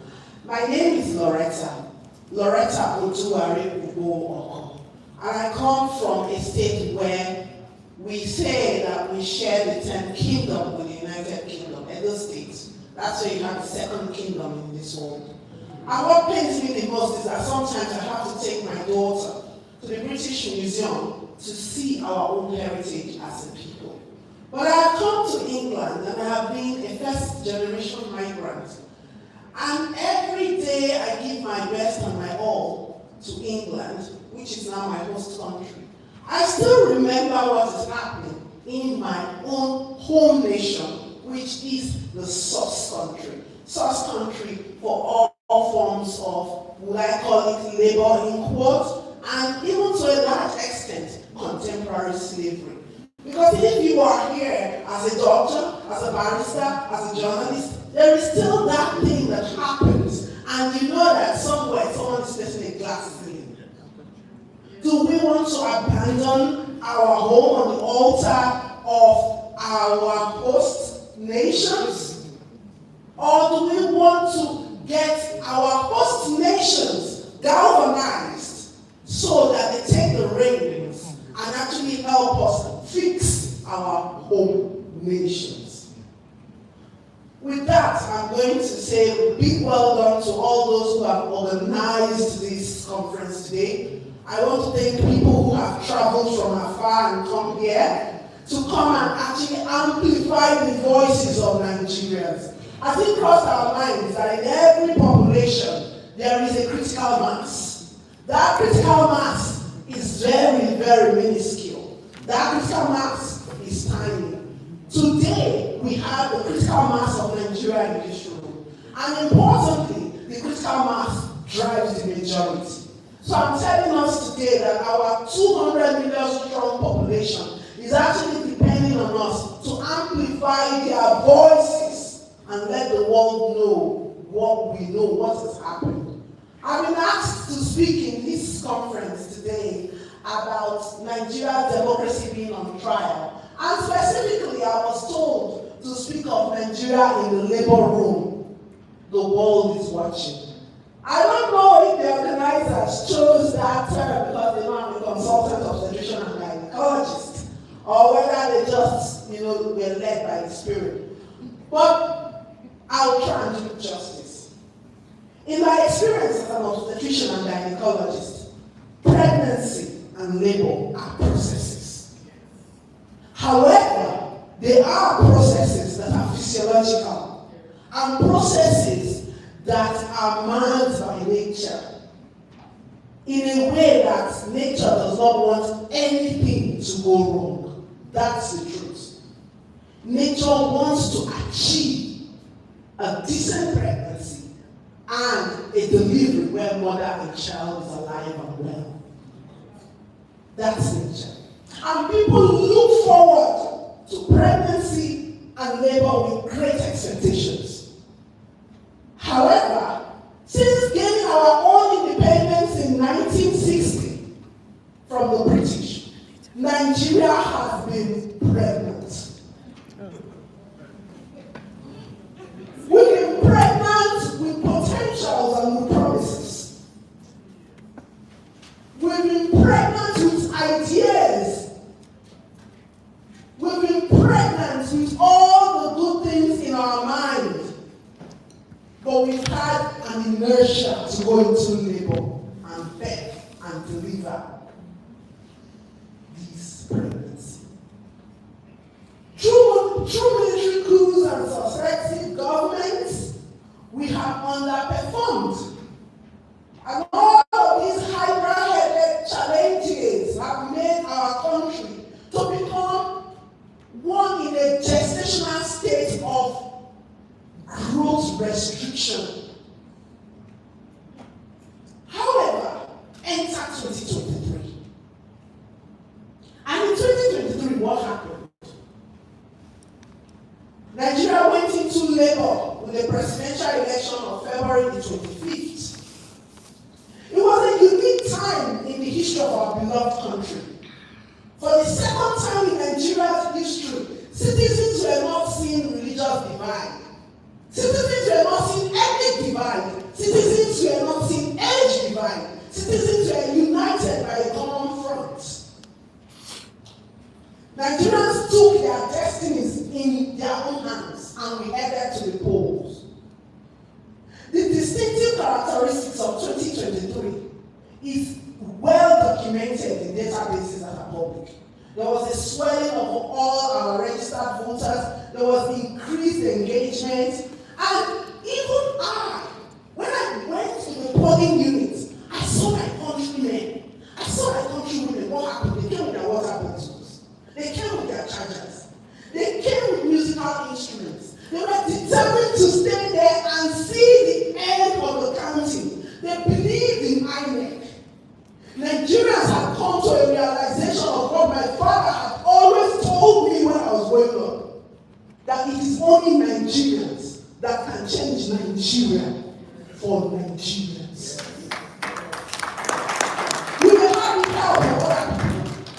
We may have them aid us, but we must overcome that inertia. We are in labor. We must bet our democracy. And Nigerians did not shy away from this. forward to the betting and delivery of our true democracy with great expectations. Africa held her breath as the words of Nelson Mandela echoed in our hearts, that the world will not respect Africa until Nigeria earns respect. The black people of the world need Nigeria to be great as a source of pride and confidence. But what happened? Alas, there was a midwife in this labor process. The process was supposed to be midwifed by an independent body, as their name is called, the Independent National Electoral Commission. However, this very same midwife scuttled the delivery of true democracy and created what we call in obstetrics and gynecology an obstruction in the labor process.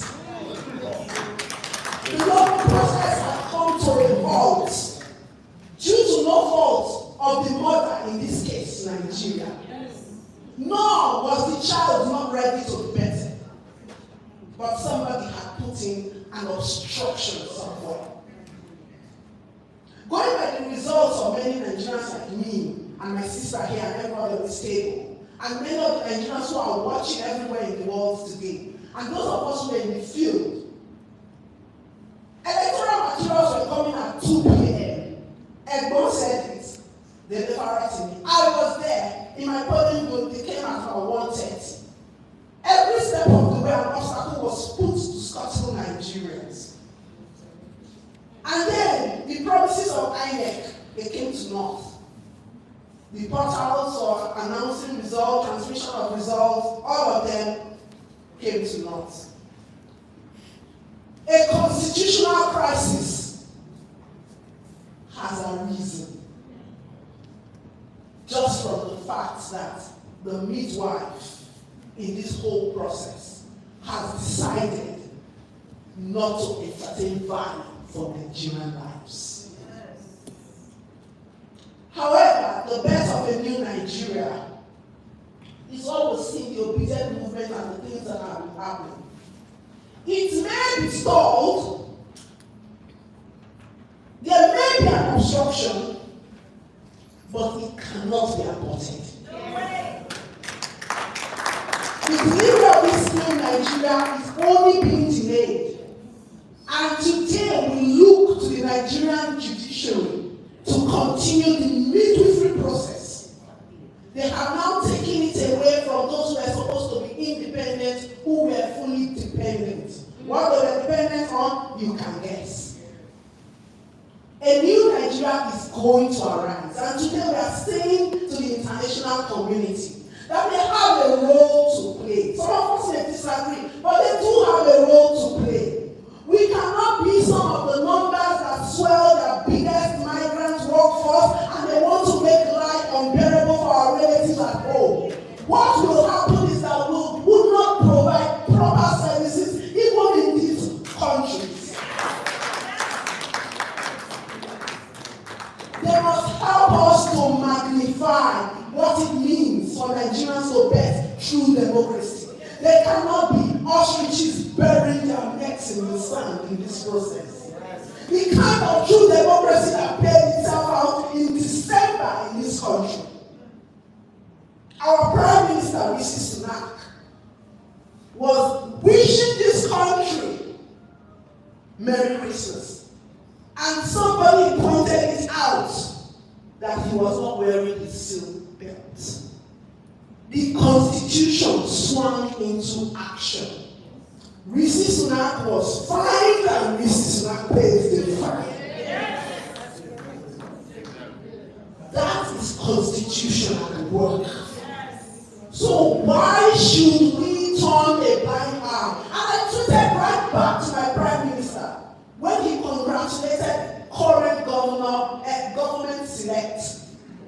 I told him, we in Nigeria are pushing to have this kind of democracy where your people will tell you that, Prime Minister, you have breached the law. You apologize and you pay the fine. Yes. You brought us democracy.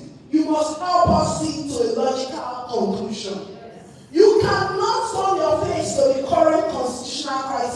going on in Nigeria. The 200 million strong population of Nigeria are asking what has happened to the birthing of our mandate. And those of us who are going for sub-national government roles in Nigeria in the next dispensation in our states are asking, if this can happen at the presidential level, what hope do we have at the grassroots? To birth a new Nigeria into existence, the judiciary, we must look at the example where we find that there's the existence of the judiciary, there's the existence of the armed forces. And we should use these precedents because these bodies exist governed by our constitution. These bodies are better, not subject to constitutional interpretation. Therefore, ladies and gentlemen, and everyone watching, the election of the president cannot be subject to interpretation either, but must strictly be provided for by the law as it is interpreted in our constitution.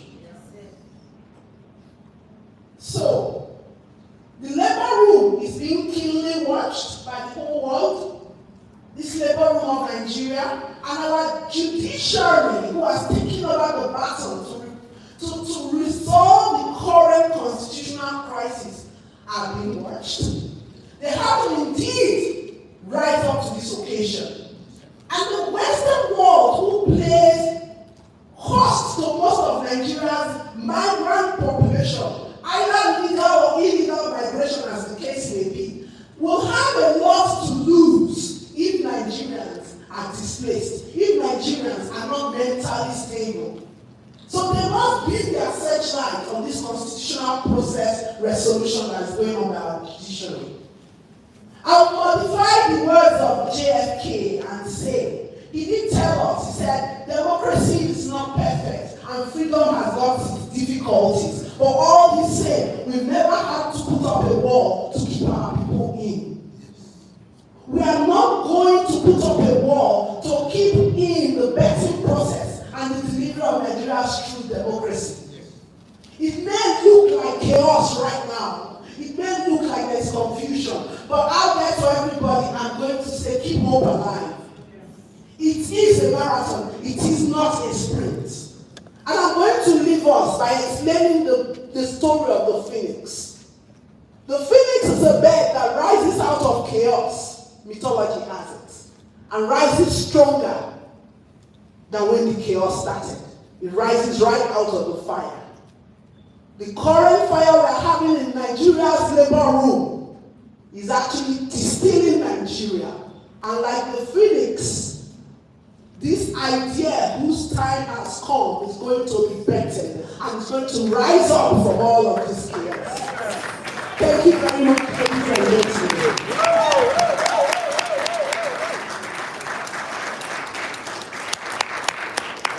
Thank you very much. What a lady. Please, another round of applause for Dr. Loretta, please. Wonderful. Again, I keep saying this. When I see people like Dr. Loretta, Aisha Yusufu, David, Badebo, I see people following Your Excellency behind. Your Excellency, we are winning this. Yes. We are winning and we have heard you. We will not go there again. We will go home. We have heard you. Thank you very much. Please, start scribbling down your questions if you have any for this wonderful, excellent team. That's very good. I like that. It's a wonderful team. These are our leaders. I will work and have been working fervently, selflessly for them. So, and I'll keep doing it. So, start scribbling your questions and don't go. We have light refreshment for you guys. You know, when you come out through the double door to the left, you know, not for the Excellency, don't eat that kind of. So, ladies and gentlemen, I have a fiery lady I want to call right now. Your guess is as good as mine. When I first saw this woman on social media, I'm like, wow, who is this? And then she kept coming and coming and coming everywhere I saw her. I said, no, this is fire. This is fiery. And so far, she has not disappointed Nigerians. She has become the face of the new Nigeria that we're all in for. So it's our pleasure tonight to have her with us. Ladies and gentlemen, please put your hands together for Aisha Yusufu.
Ladies and gentlemen, we are citizens. We are not slaves.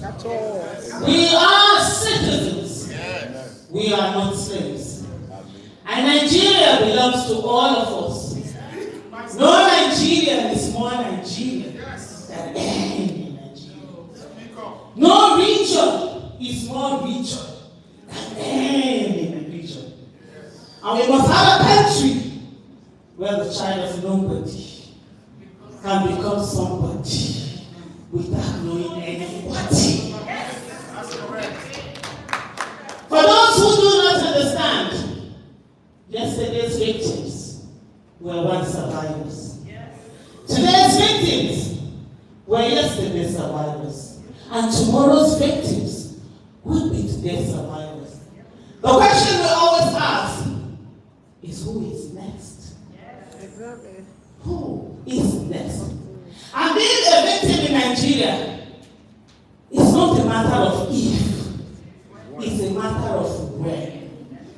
It is done by Third Nigeria Limited.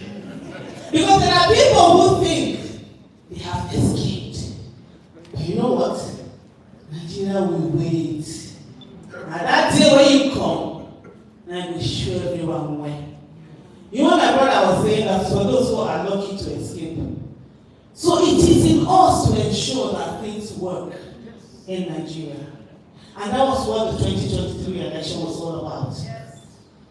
I've been asked to talk on the issue of Nigeria on trial and that the people are the structure. Once upon a time, they told us that votes don't count. Even though people were told that if votes don't count, why do politicians buy votes? They couldn't see it. 2023 election is not the first time that credible people came out. Credible people have been coming out. But the people did not realize the extent of their power. They had self-defeated themselves. In the words of, I think, Henry Ford, he said, if you think you can, you can. Yes. True. If you think you can't, you can't. Either way, you're right. And that's where we are today. There are people who are saying to us they do not believe that we can win at the judiciary. And I said to them, watch us. Once upon a time, they said we wouldn't win at the polling units. They made fun of us, all of us. They will say there are no polling units on social media. When last did you see that statement? When last did anybody tell you that your votes don't count? They haven't. That was something that was done to keep people away from the political process. We've allowed the worst of us to be the ones who are in the political process. They tell you it's dirty. Or some people will come out and promise say, oh, I don't do politics. Bah! We are all politicians. Every one of us. Deciding to come here today is politics. Whether I wore red, hijab or black, it's politics. Deciding to wear what you want, it's all about politics. We must distinguish between that politics and partisan politics. So it is no longer business as usual. It is now business unusual. And that's what we have today. If people hadn't participated 3 years ago, what happened in 2023? 3 years ago, nobody thought it would happen. Before NSAS, and I'll go back. Before NSAS, we had a generation of Nigerians who really didn't know what military era is all about. I gave birth to my son March 13, 1999. A few months later was, I think, 2 months, April, May. About 2 months later was when democracy, the president was sworn in. So my son, he's 24. He doesn't know anything about military. He didn't see what it was, how deadly government can be. And so they all did their own business. My own generation and the generation before mine, we saw military. We saw what it is to be dehumanized. We saw what it is to not matter. We knew what it is to be afraid to speak, even inside your room, because you thought government was listening. During Abacha, who are you? You want to call Abacha for inside your room, you go shake. You said that it's empty. Only a few people were out there. And so when we fought and we got this democracy, we thought we had done it all. Because this democracy that we have, as flawed as it is, there are people who give us. People paid the ultimate price for this. And so we're just, okay, at least there's democracy. Okay, at least you can talk, Sha. Okay, even when we said at least you can protest and all of that. Then, October 20, 2020, the Nigerian government, like I always say, became a terrorist government. It killed its own people. Unarmed youth, whom we have not given enabling environment for them to thrive, who have found niches for themselves and they're thriving. They came out and they said, please don't kill us. And what happened? They were killed. So that statement where police will say, I will kill you and nothing will happen. The Nigerian government reinforced that. And after doing that, they mocked the citizens. They said, go and change us at the polls. said to them, they messed with the wrong generation. We have been enslaved. Our parents were enslaved. But we refuse to give back to slaves. And we will not allow our children to be enslaved. And so our children said no. They messed with the wrong generation, the generation that is creative. They are creative. The Nigerian youth are amazing. I'm in awe of the Nigerian youth. Yeah. EndSARS protest. When they came out, they decided enough is enough. And they loved what they did. They learned from the past. They started by saying, no leader. We all are leaders. Because they have seen what vertical leadership can do. And they know, and they have their horizontal leadership, where everyone is a leader and everyone is doing something. Even though, yes, there were still some teams who were leaving. But they learned from all the other protests and everything that had happened. And with that, many people said, oh, EndSARS was a failure. Because when people were killed, they left the streets. Protest. Being on the street is not the only way to protest. It's supposed to be the last resort. There are so many ways, and I said to people, there are so many people who are activists, who are behind this, who are doing a lot. But most times we don't recognize them. We only look at the people who come out on the street and they speak. But they're different things. Those who have stolen our mandate, they are the ones running kitty, they run kitty. Did you see that song? I didn't see that song again now. They run kitty, they run kata. You want a bam bam? You want to chill with the big boys? Now you don't run kitty, you don't feel drink water popcorn. Nothing I said me now. Nothing my idol brother see that song. Yes, me now. Our idol brother. The people who have stolen our mandates are the ones who are running all over the world. And let me tell you something, they are running all over the world. They came to Washington, D.C. They spent about 2-3 weeks trying to launder their image, trying to legitimize their mandate. And that must not be allowed to happen. I met a professor who was, they said he's the one, knowledgeable about Nigeria, Nigerian matter. When we were talking, he was like, the EndSARS that our embassy, we're trying to tell them that the stories they know about EndSARS is not really what happened and stuff like that. And he was like, Tinubu did not go the same way with the president. And like, which Tinubu? That one that said what people were doing there when people were killed. And he looked about. So the thing is that they're not just staying back home.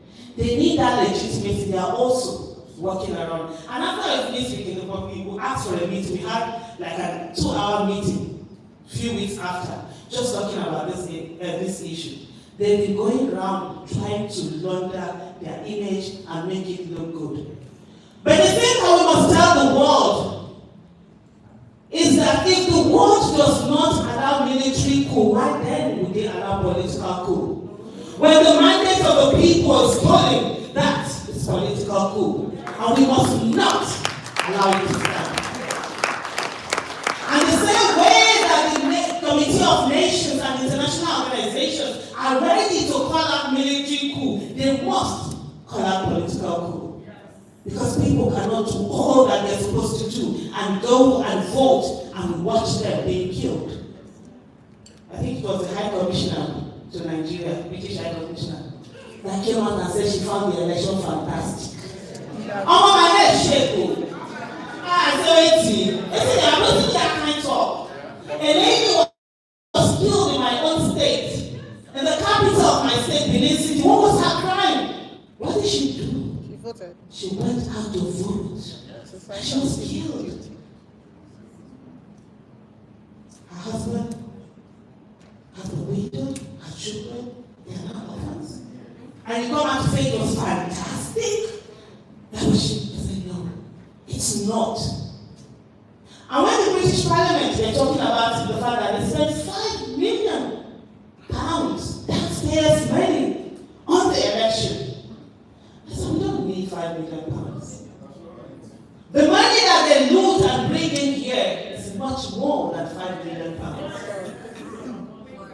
I did that video in my capacity of person who get big mouths. So I didn't talk anyhow. I told my video, I said, Madam, well done. She now, you don't talk, say it was fantastic. They few people in Lagos say, what happened during the gubernatorial election? It was a civil war.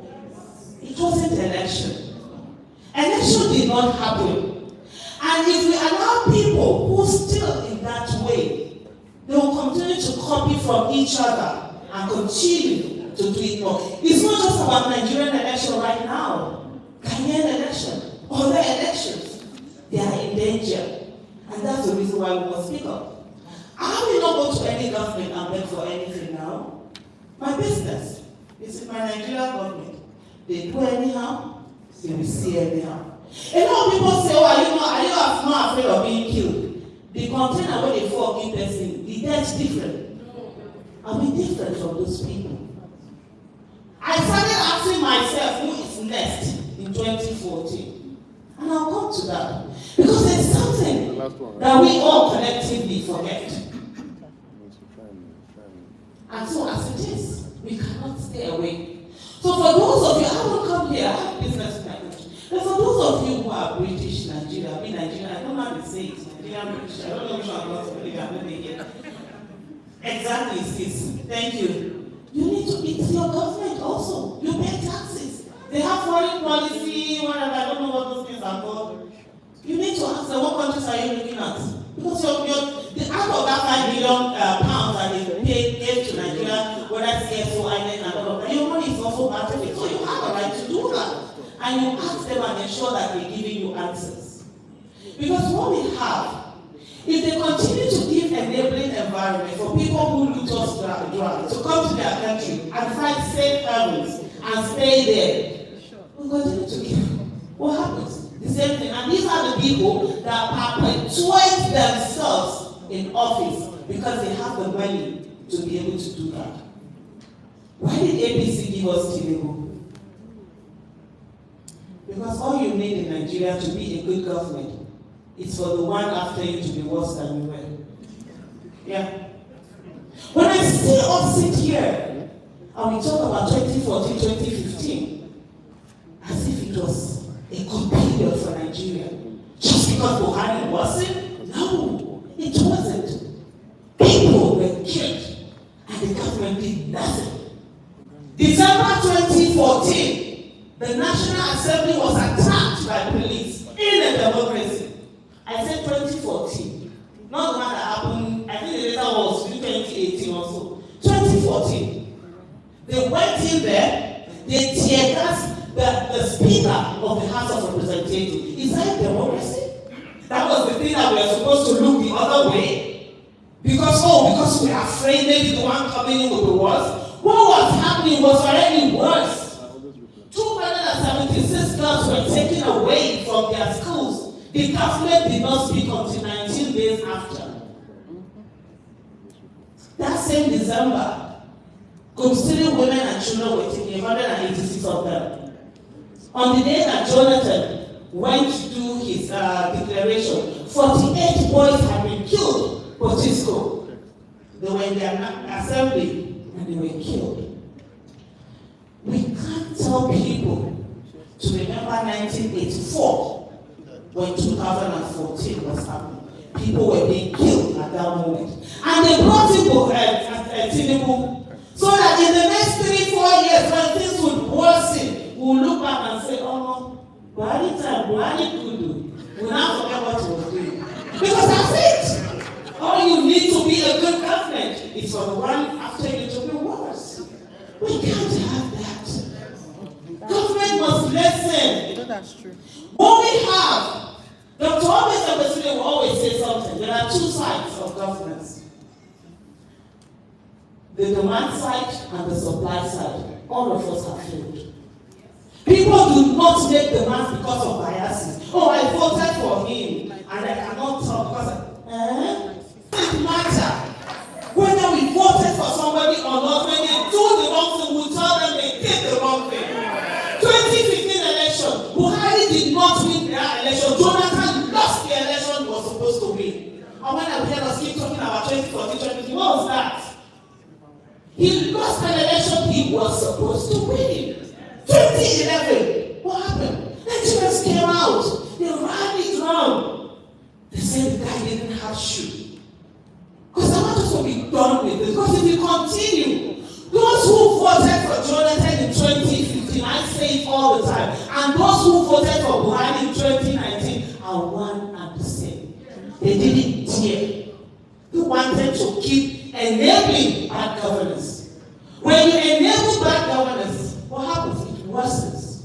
And that's all we have. So when they want people to come, and then they will say it's much better.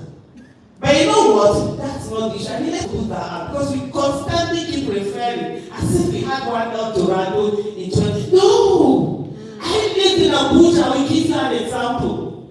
Who amongst us remember when they sent letters to schools in Abuja? The terrorists, and said that schools shouldn't open. Yeah. My daughter was at the Obidient secondary school. They were doing their midterm, what do you call this, the prize. Early in the morning, my husband called me. He said, are we going to allow her to go? I said, me too, I don't. Because I was thinking about it, he was worried. And so we normally have a conversation. So we called our daughter. I said, see what's happening. My daughter said, Mommy, Daddy, I'm going. She said, I worked hard, and I'm going to collect a prize. And nobody will deny me collecting that prize. And let me tell you, and I'm telling you from the deepest part of me, I lived in Abuja. I took my daughter to school that day. And I said to myself, even if I go to that school and I carry a body back home, not a child, I would not feel anything. Because I would not allow any terrorist to put fear in my daughter. She was 12 years old that time. I'll give you another example. During that whole campaign, during the whole bombings in Abuja, after there was a day I walked into the mosque, Emma Plaza. When Emma Plaza happened, I was there that morning. If the terrorists had come in the morning, I would have been a victim. It was in 2014 I started saying, who is next? On that day, I had gone to, there was a day I had gone to Emma Plaza, Barnes Plaza. It was 4, and I needed to go and pray. And I was walking into the mosque. A Muslim woman wearing hijab, going into the mosque. And the guy was looking down, he looked up, and he was frightened. A Muslim man in a Muslim mosque, seeing a Muslim woman wearing her long hijab, and he was frightened. That was in 2014 we had in Abuja. So please, let us focus. Whether we voted, because the bias is what has kept us back. And if we continue with it, it will continue to keep us back. Political bias. Oh, because I'm supporting Labour Party, they will do something I won't talk. How? Or maybe religious bias. So because I'm a Muslim, when killings are happening in southern Kaduna, I will not say anything. Or no, because I'm a Christian, when killings are happening in Zamfara, I won't say anything. Or I will talk about near Sharibu, I won't talk about BBOG. These are the things that have kept us back, and we need to let them go, honestly. But having said that, is to say, people tell me they are depressed about 2023 election. How? You can't be depressed. How? Did you see what you did in 10 months? Just 10 months. See the way the political scene has been changed, and it will have been changed forever. See what you brought in. See what participation did. When we kept shouting that the game changers are going to be the youth and Nigerians in the diaspora. They're not being terrorized now. They're not being intimidated now. They can't bring the exercise. And guess what? When I get money, your £1 is my 900 and something naira. My son started school in his year 10 in UK. My son is dyslexic, by the way. So we needed to take him out of Nigeria to get into a system that would really give him the education he needed. When he came in 2013, pound was how much? 250 naira, 240. Abi, 2013. Before he started his year 10, did his GSE and all of that. By the time he was finishing university, pound had gone to 800 and something, 700 and something. So that's where we all are. We are all affected by what is happening back home. A lot of people back home will send me, ask you to send them money.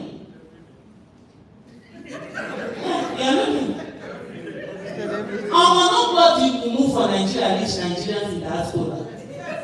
Nobody will move it. You know, say, bros, they talk about Mumu job too. Nobody will move it. There was enough. When they work how many jobs?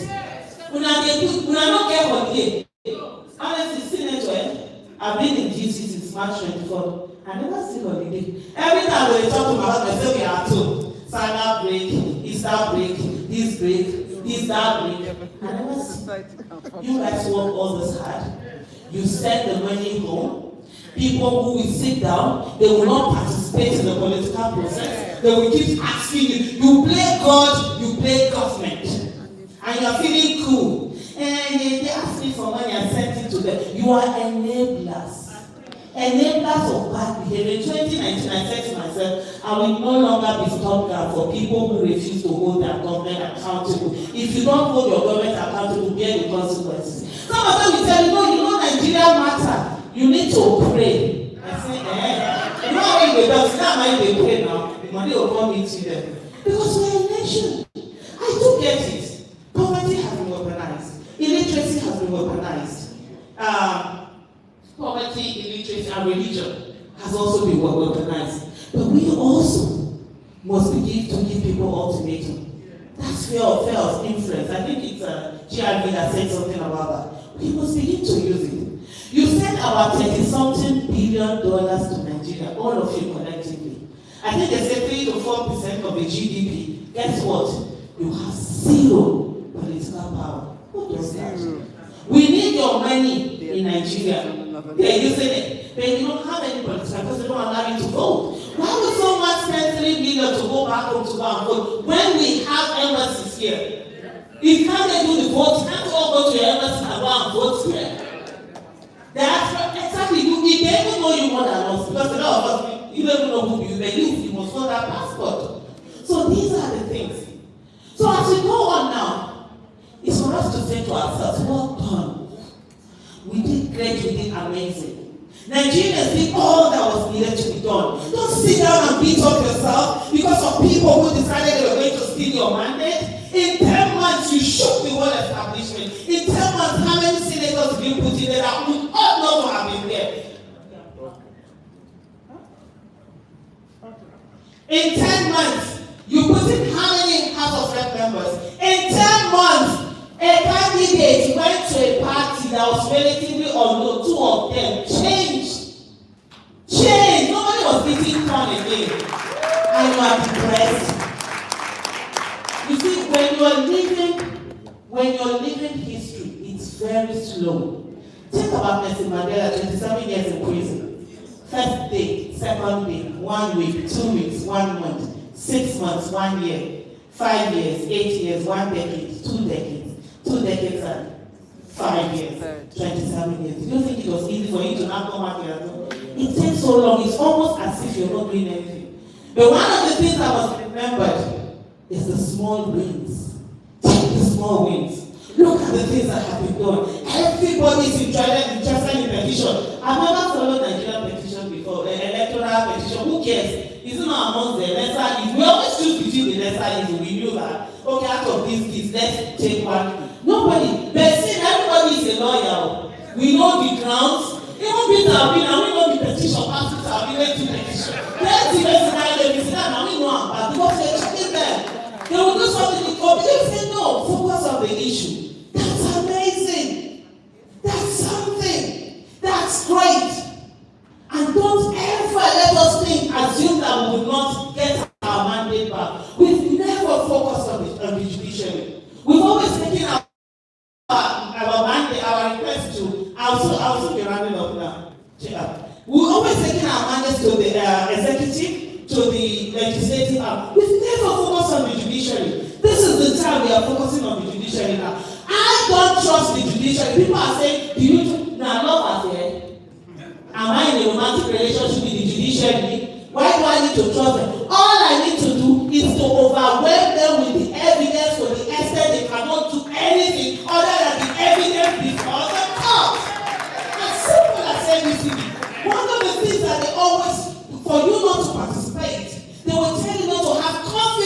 manipulate the system.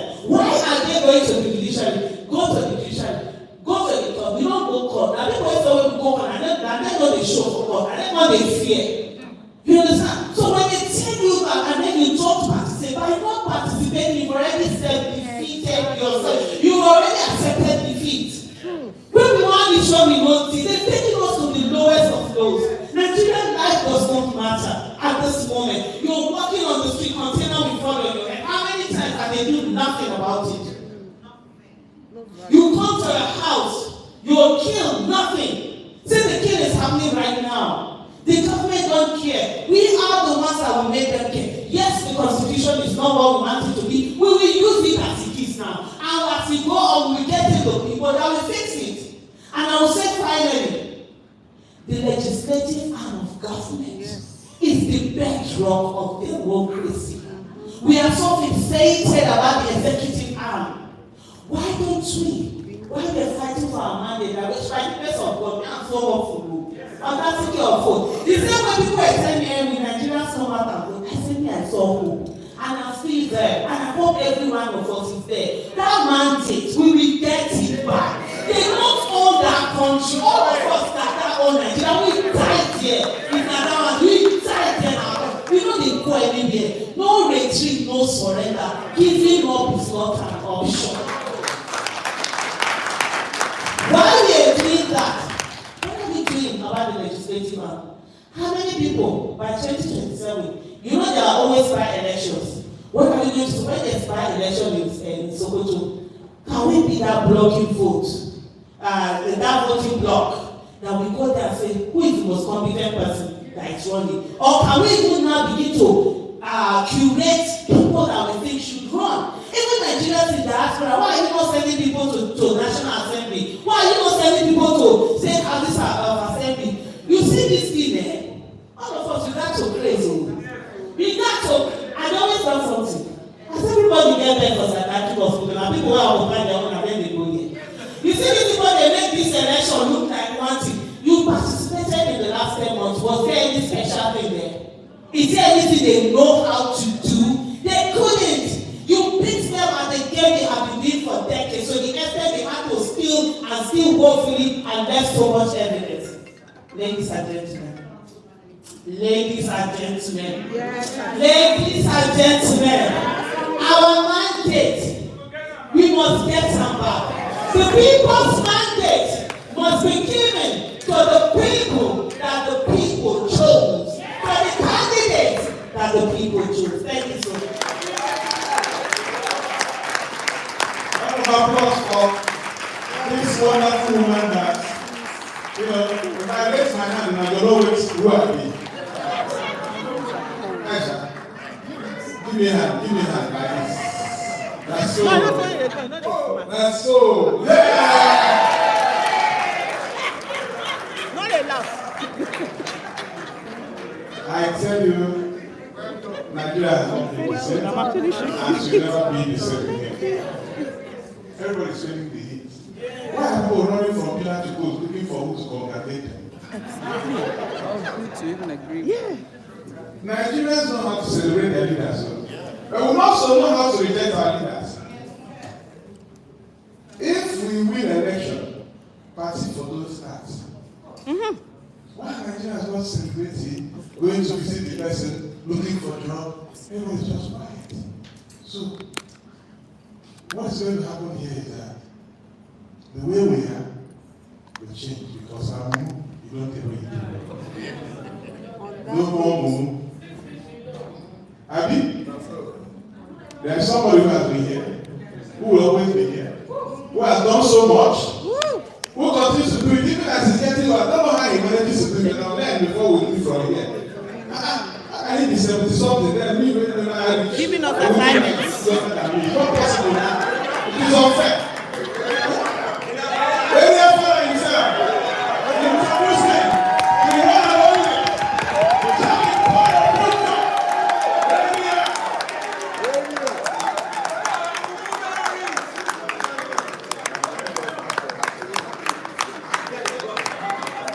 looking 34. You know what this is?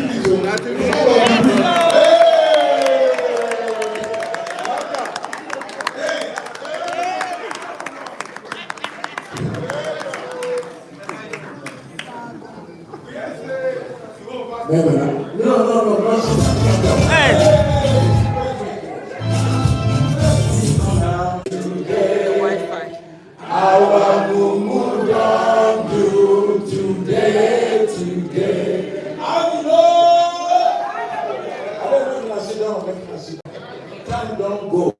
And again, people wake up from far and they need to go home. I see same menu 7 day outside, they wait for us.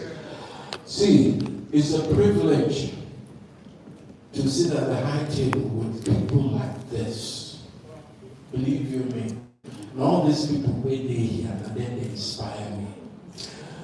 And they tell my Pikin them say, Pikin, we don't know wetin kill him papa. That same thing will kill that Pikin. I mean, you can lie. That's all. Pikin, we don't know wetin kill him papa. That same thing will kill that Pikin if you don't take time. That's correct. You see, as you see me here, I get Pikin. You know, say Pikin, they don't change now. You know, they talk to them anyhow. You sit down and negotiate with them. I mean, no be that time where our papa, our fathers, they tell us, kneel down, go here, come back, come do this, do law, no do law, do mercy. No be like that, or you know they like that. So, and they focus on my grandchildren, and they tell them, say, see, as you grow up, I won't make you be like Aisha. I want. And they tell my son, my grandson, because as you see me so, I get 10 children. What do you mean? I get 10 children. I get 16 grandchildren. I won't bring the temperature down because everybody on this table, they don't talk waiting I suppose talk. So there's nothing to talk. And when you deal with intelligent people, when you don't bump the king, when they represent, when they do, when they make you proud every time you see them. Just sit on one side, they look them. They say, oh, God don't bless me. And true, God bless me. That's true. Because I remember 6 years ago, when I found the thing, I said, which is the worry Nigerian youth? Why did they behave like this? Now we will construct that song, whether they have moved on to. But nobody saw it coming for this one. As he said, the consciousness don't rise. As he said, the thing we would never ever expect for our country don't really happen. It's true. And nothing made me so proud of the exceptional Nigerian youth than to know, say, true, they've woken up from their slumber. Yes. I want to take this opportunity to make when I want somebody on this side table who keeps calling me an old man. I'm not an old man. Because if I separate me and him, do sit up here. When I achieve it, it will happen. I'm not an old man. Please, point of correction. Don't stop. Now you are the stop doing that. I don't like that. All right, don't mind.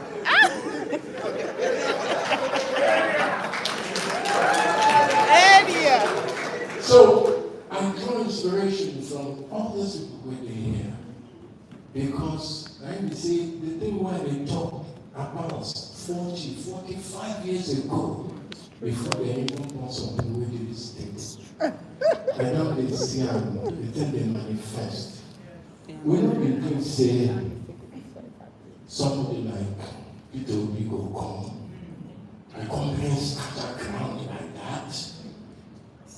I don't begin to say for my lifetime, say Nigerian youths go come, they awake like their eyes, if not the obedient people. Whether anything happen or it not happen, you see Nigerian politics, it can never ever be the same.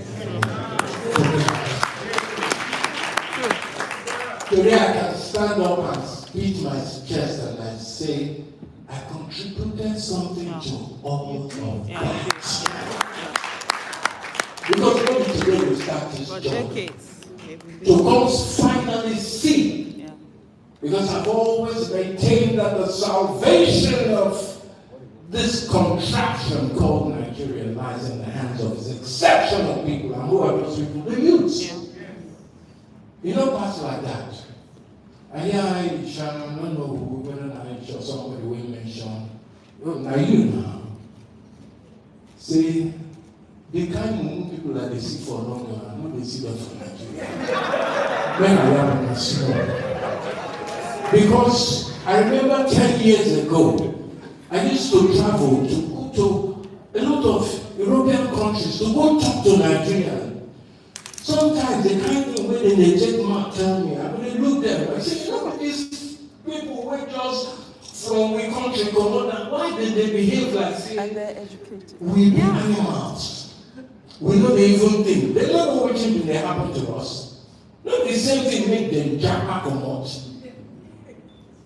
But I see things don't change. And it's changing for the better. Because that mindset will get. You don't daily drink and daily kick. Like everybody don't talk. I say they don't talk everything I'm supposed to talk. And I'm proud of all the people that have spoken today. Because the bottom line is that, well, if Ona, we they here, inside of our blood, when I don't remember saying, when I get a home called Nigeria, when I be here, because you guys are used to things working well, 24 hours light, when I no be part of, if I no get when I go call on our home, I'm sorry for me. And the people that are aging and are baiting all these criminals waiting for our land. See, I will tell them something. She be Indian man come down the road. Come the road there. They know that kind of thing will happen. I give you prediction. In the next 15 years, Nigerian they will move this country. Take your visit. They will move this country. And we will see shame. Better one. They will see shame. I'm telling you. Go and write it down. Say I'm in the corner. Because in every sector, name the sector, I'm very sorry I'm waiting. The percentage of Nigerians that you find all over the globe is amazing. Yeah. We can't have all of that, and our country will just be a problem like that. The other day, our principal, Peter Obi, he come visit me. And I don't say, they don't say, my kidney not dey work again. So some people they think say I dey play. They don't know say I get issue. Me I no dey hide myself. Because if you hide sickness will hide you. So I no dey hide myself. You understand? And I know say I better stop that breakdance. I know say I have inspired, I've made a lot of men come out to talk about their problems that ordinarily, with my openness, I know what I do. So I can't finish successful surgery now. I can't do.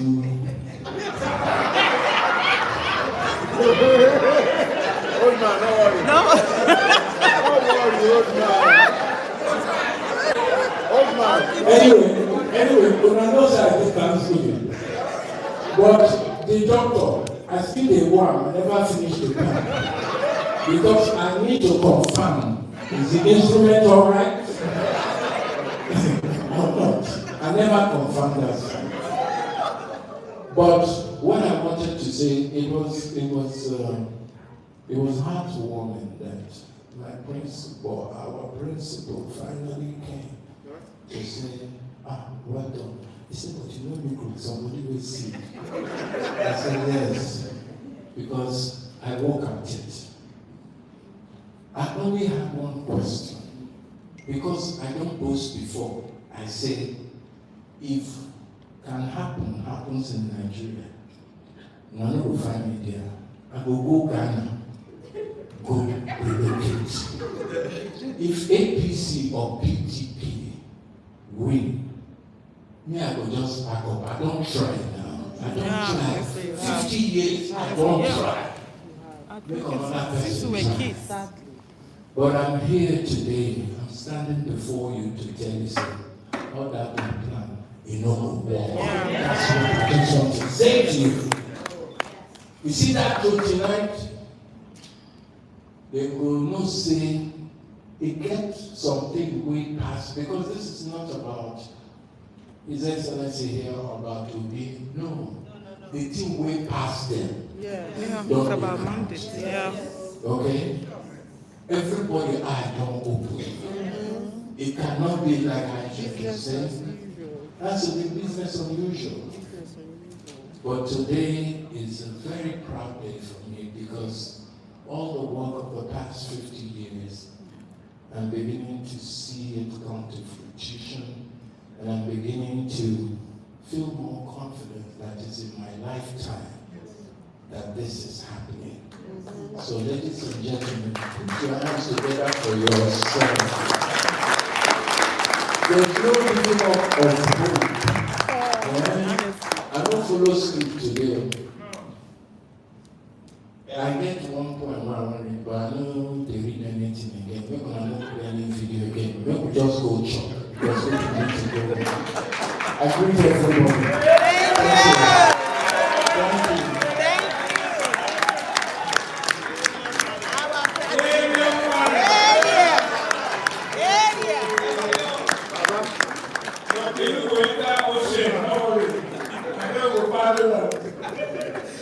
God bless you. Please, thank you for that round of applause. Can we have one more round of applause for this wonderful team? The team that we are looking forward to, that will change Nigeria. Thank you so much. Hold on. We are time strapped now. We will take a maximum of 10 questions. Questions? 2. Okay. We will want only 2 questions. 2 questions. And I will take a male and a female. One from each side. One from that side and one from this side. Okay. Question, please. He needs a mic. The other microphone. Can we give the other microphone to Patrick, please? We need this one. And then you can pick the next person to be on camera. In the meantime, can I have that lady ready, please? That lady wave your hand. I think you put up your hand first. Well, let's speak to Excellency. Excellency said 2 questions.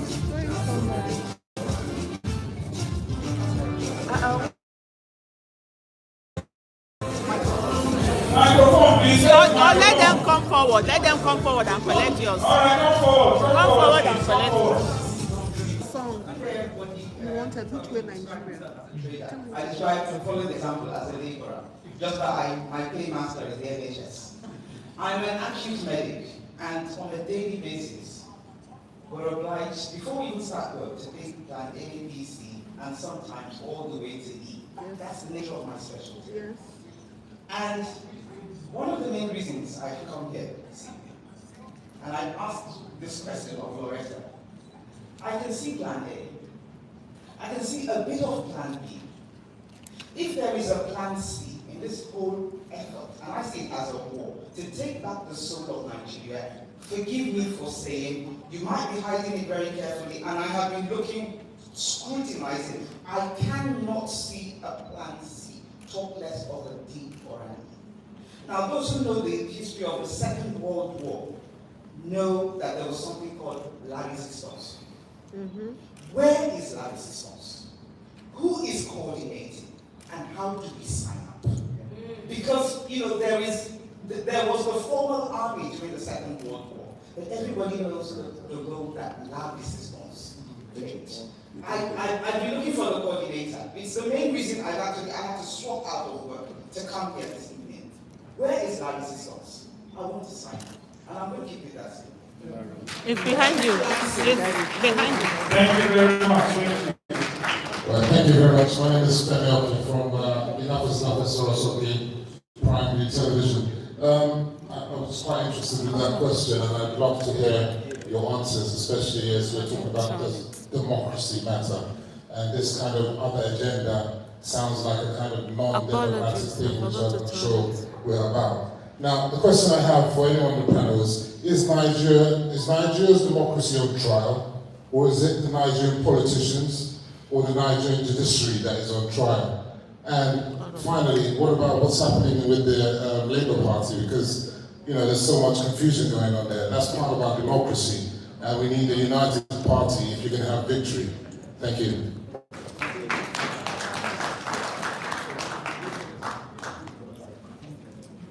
Who's taking the question? No, those are the two questions. Yeah, who is going to take For the first question, yeah, not be everything that they talk for public. Show me.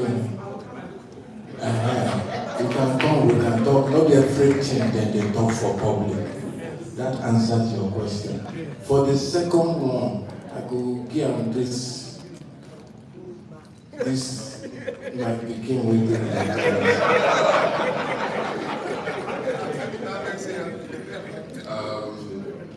you know, say, Baba na old man, so that first question, he will party out and start party out.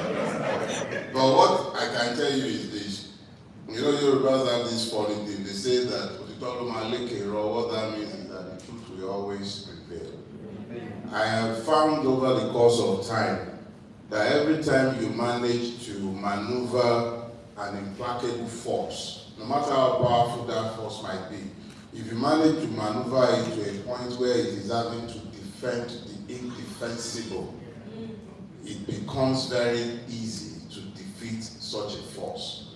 The Nigerian state and the criminals who run it, who have led us into our current cul-de-sac, overplayed their hands on the 25th of February.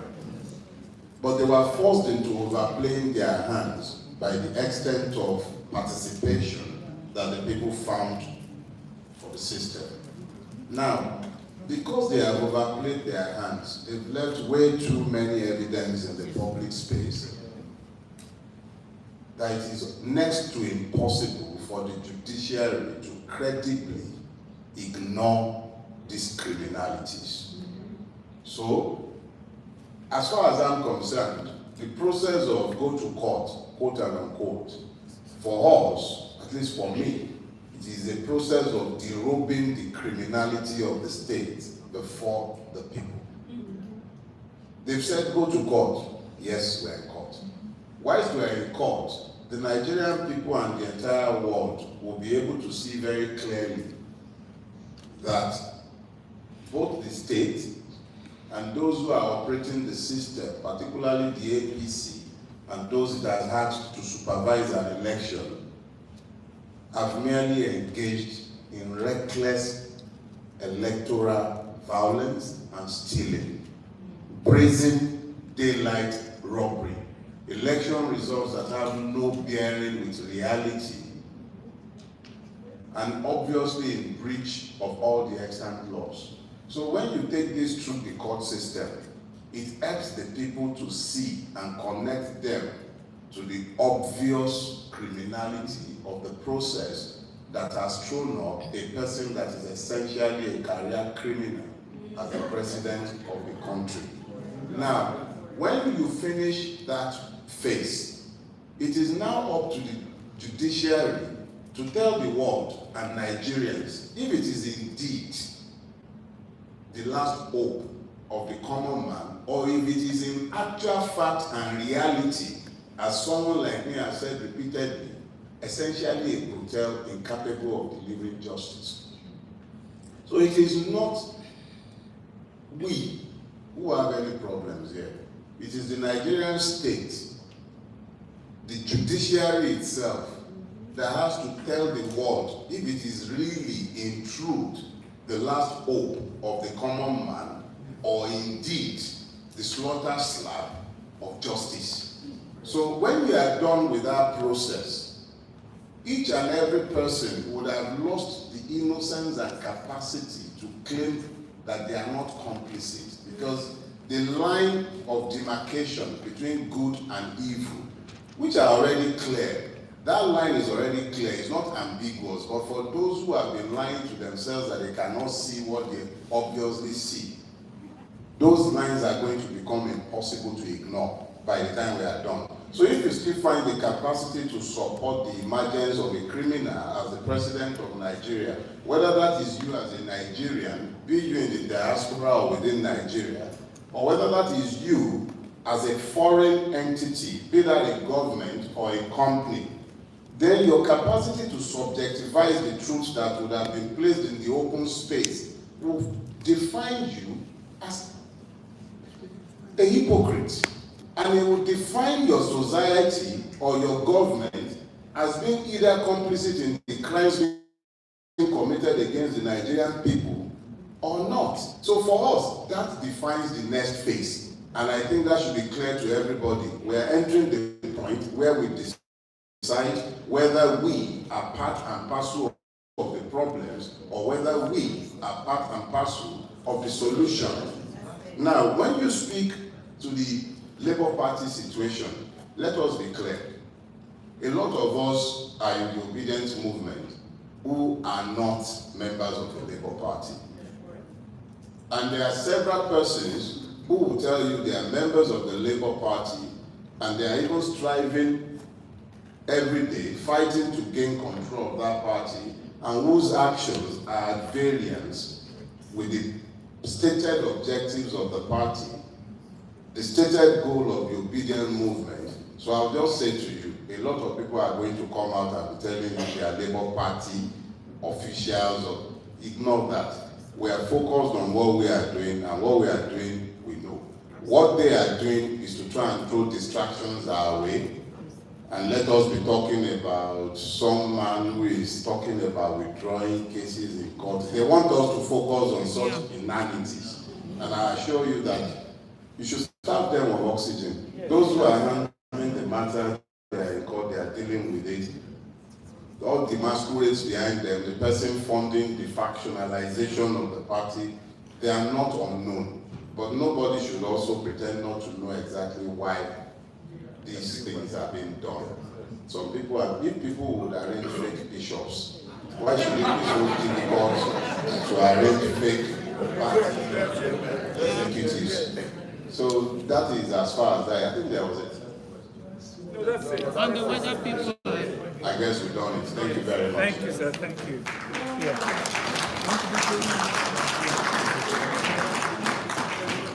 Distinguished ladies and gentlemen, everybody has done well. But usually you have chairman on the occasion, in addition to the special guest of honor, which I'm highly honored to be. So if I can arrogate myself that chairmanship, to bring this to a very good end, I would like to say that the common man, not the judiciary, is the last hope of the common man. Really. I'm telling you this as a victim before, as a litigant now, and as a possible victim, I pray not again. You see, there is nothing that can change. That is it. Yes, the question from the very brave lady I saw from the NHS. One bullet in the Eagle Square is not the same as one bullet at Lekki Gate. One pint of blood that they will spill at the Eagle Square is going to be different from that one at Lekki. But listen, is this going to come easy? We'll sit down holding conferences, writing articles on social media.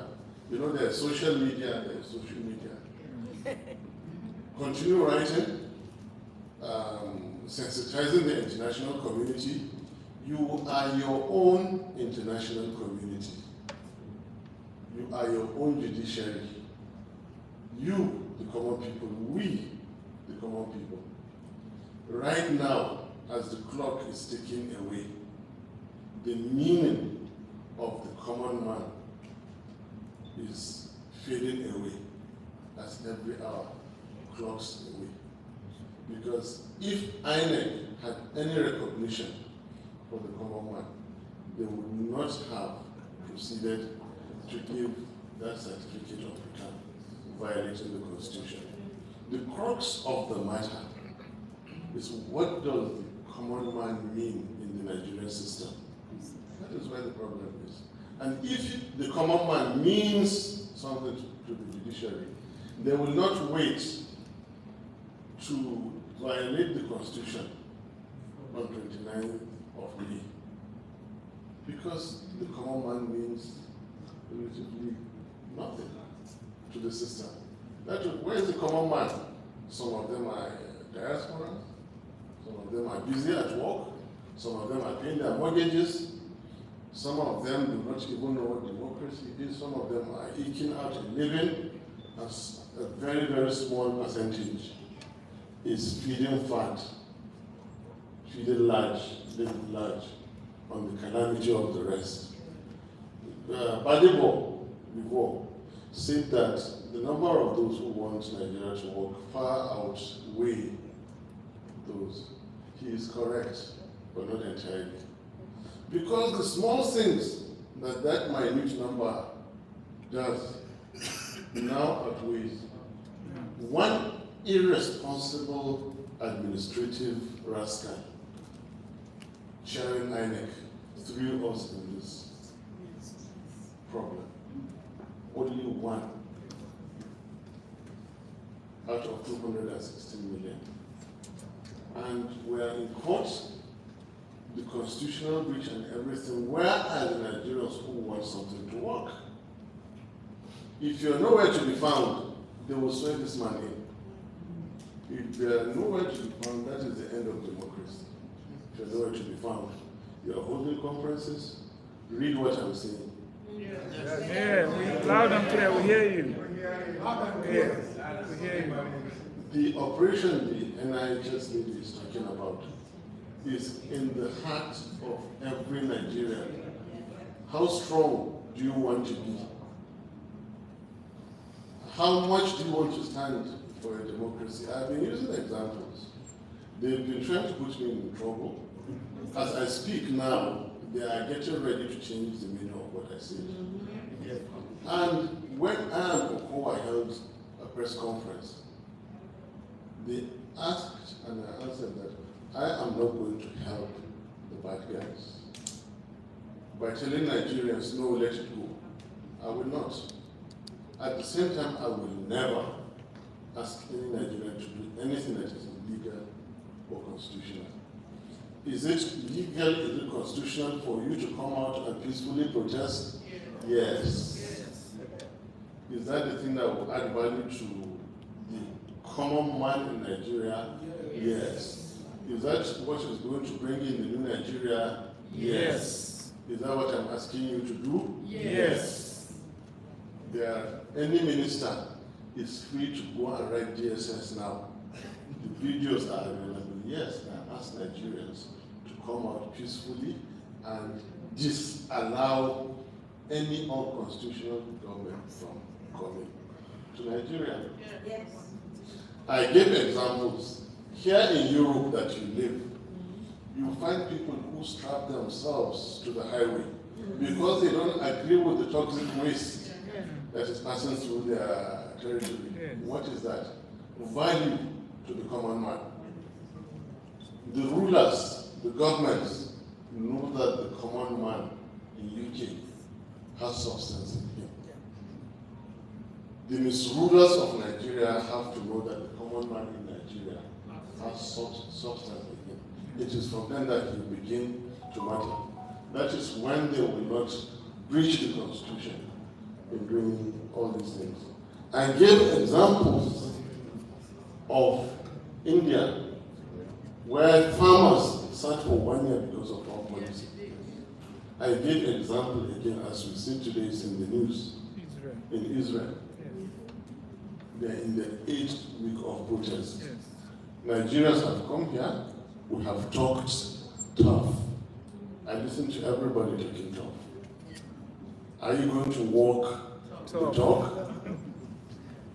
I don't think so. And if that's the case, why do you keep saying and complaining and crying what you're crying?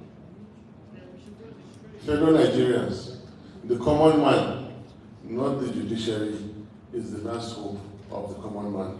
I so conclude. Thank you so much.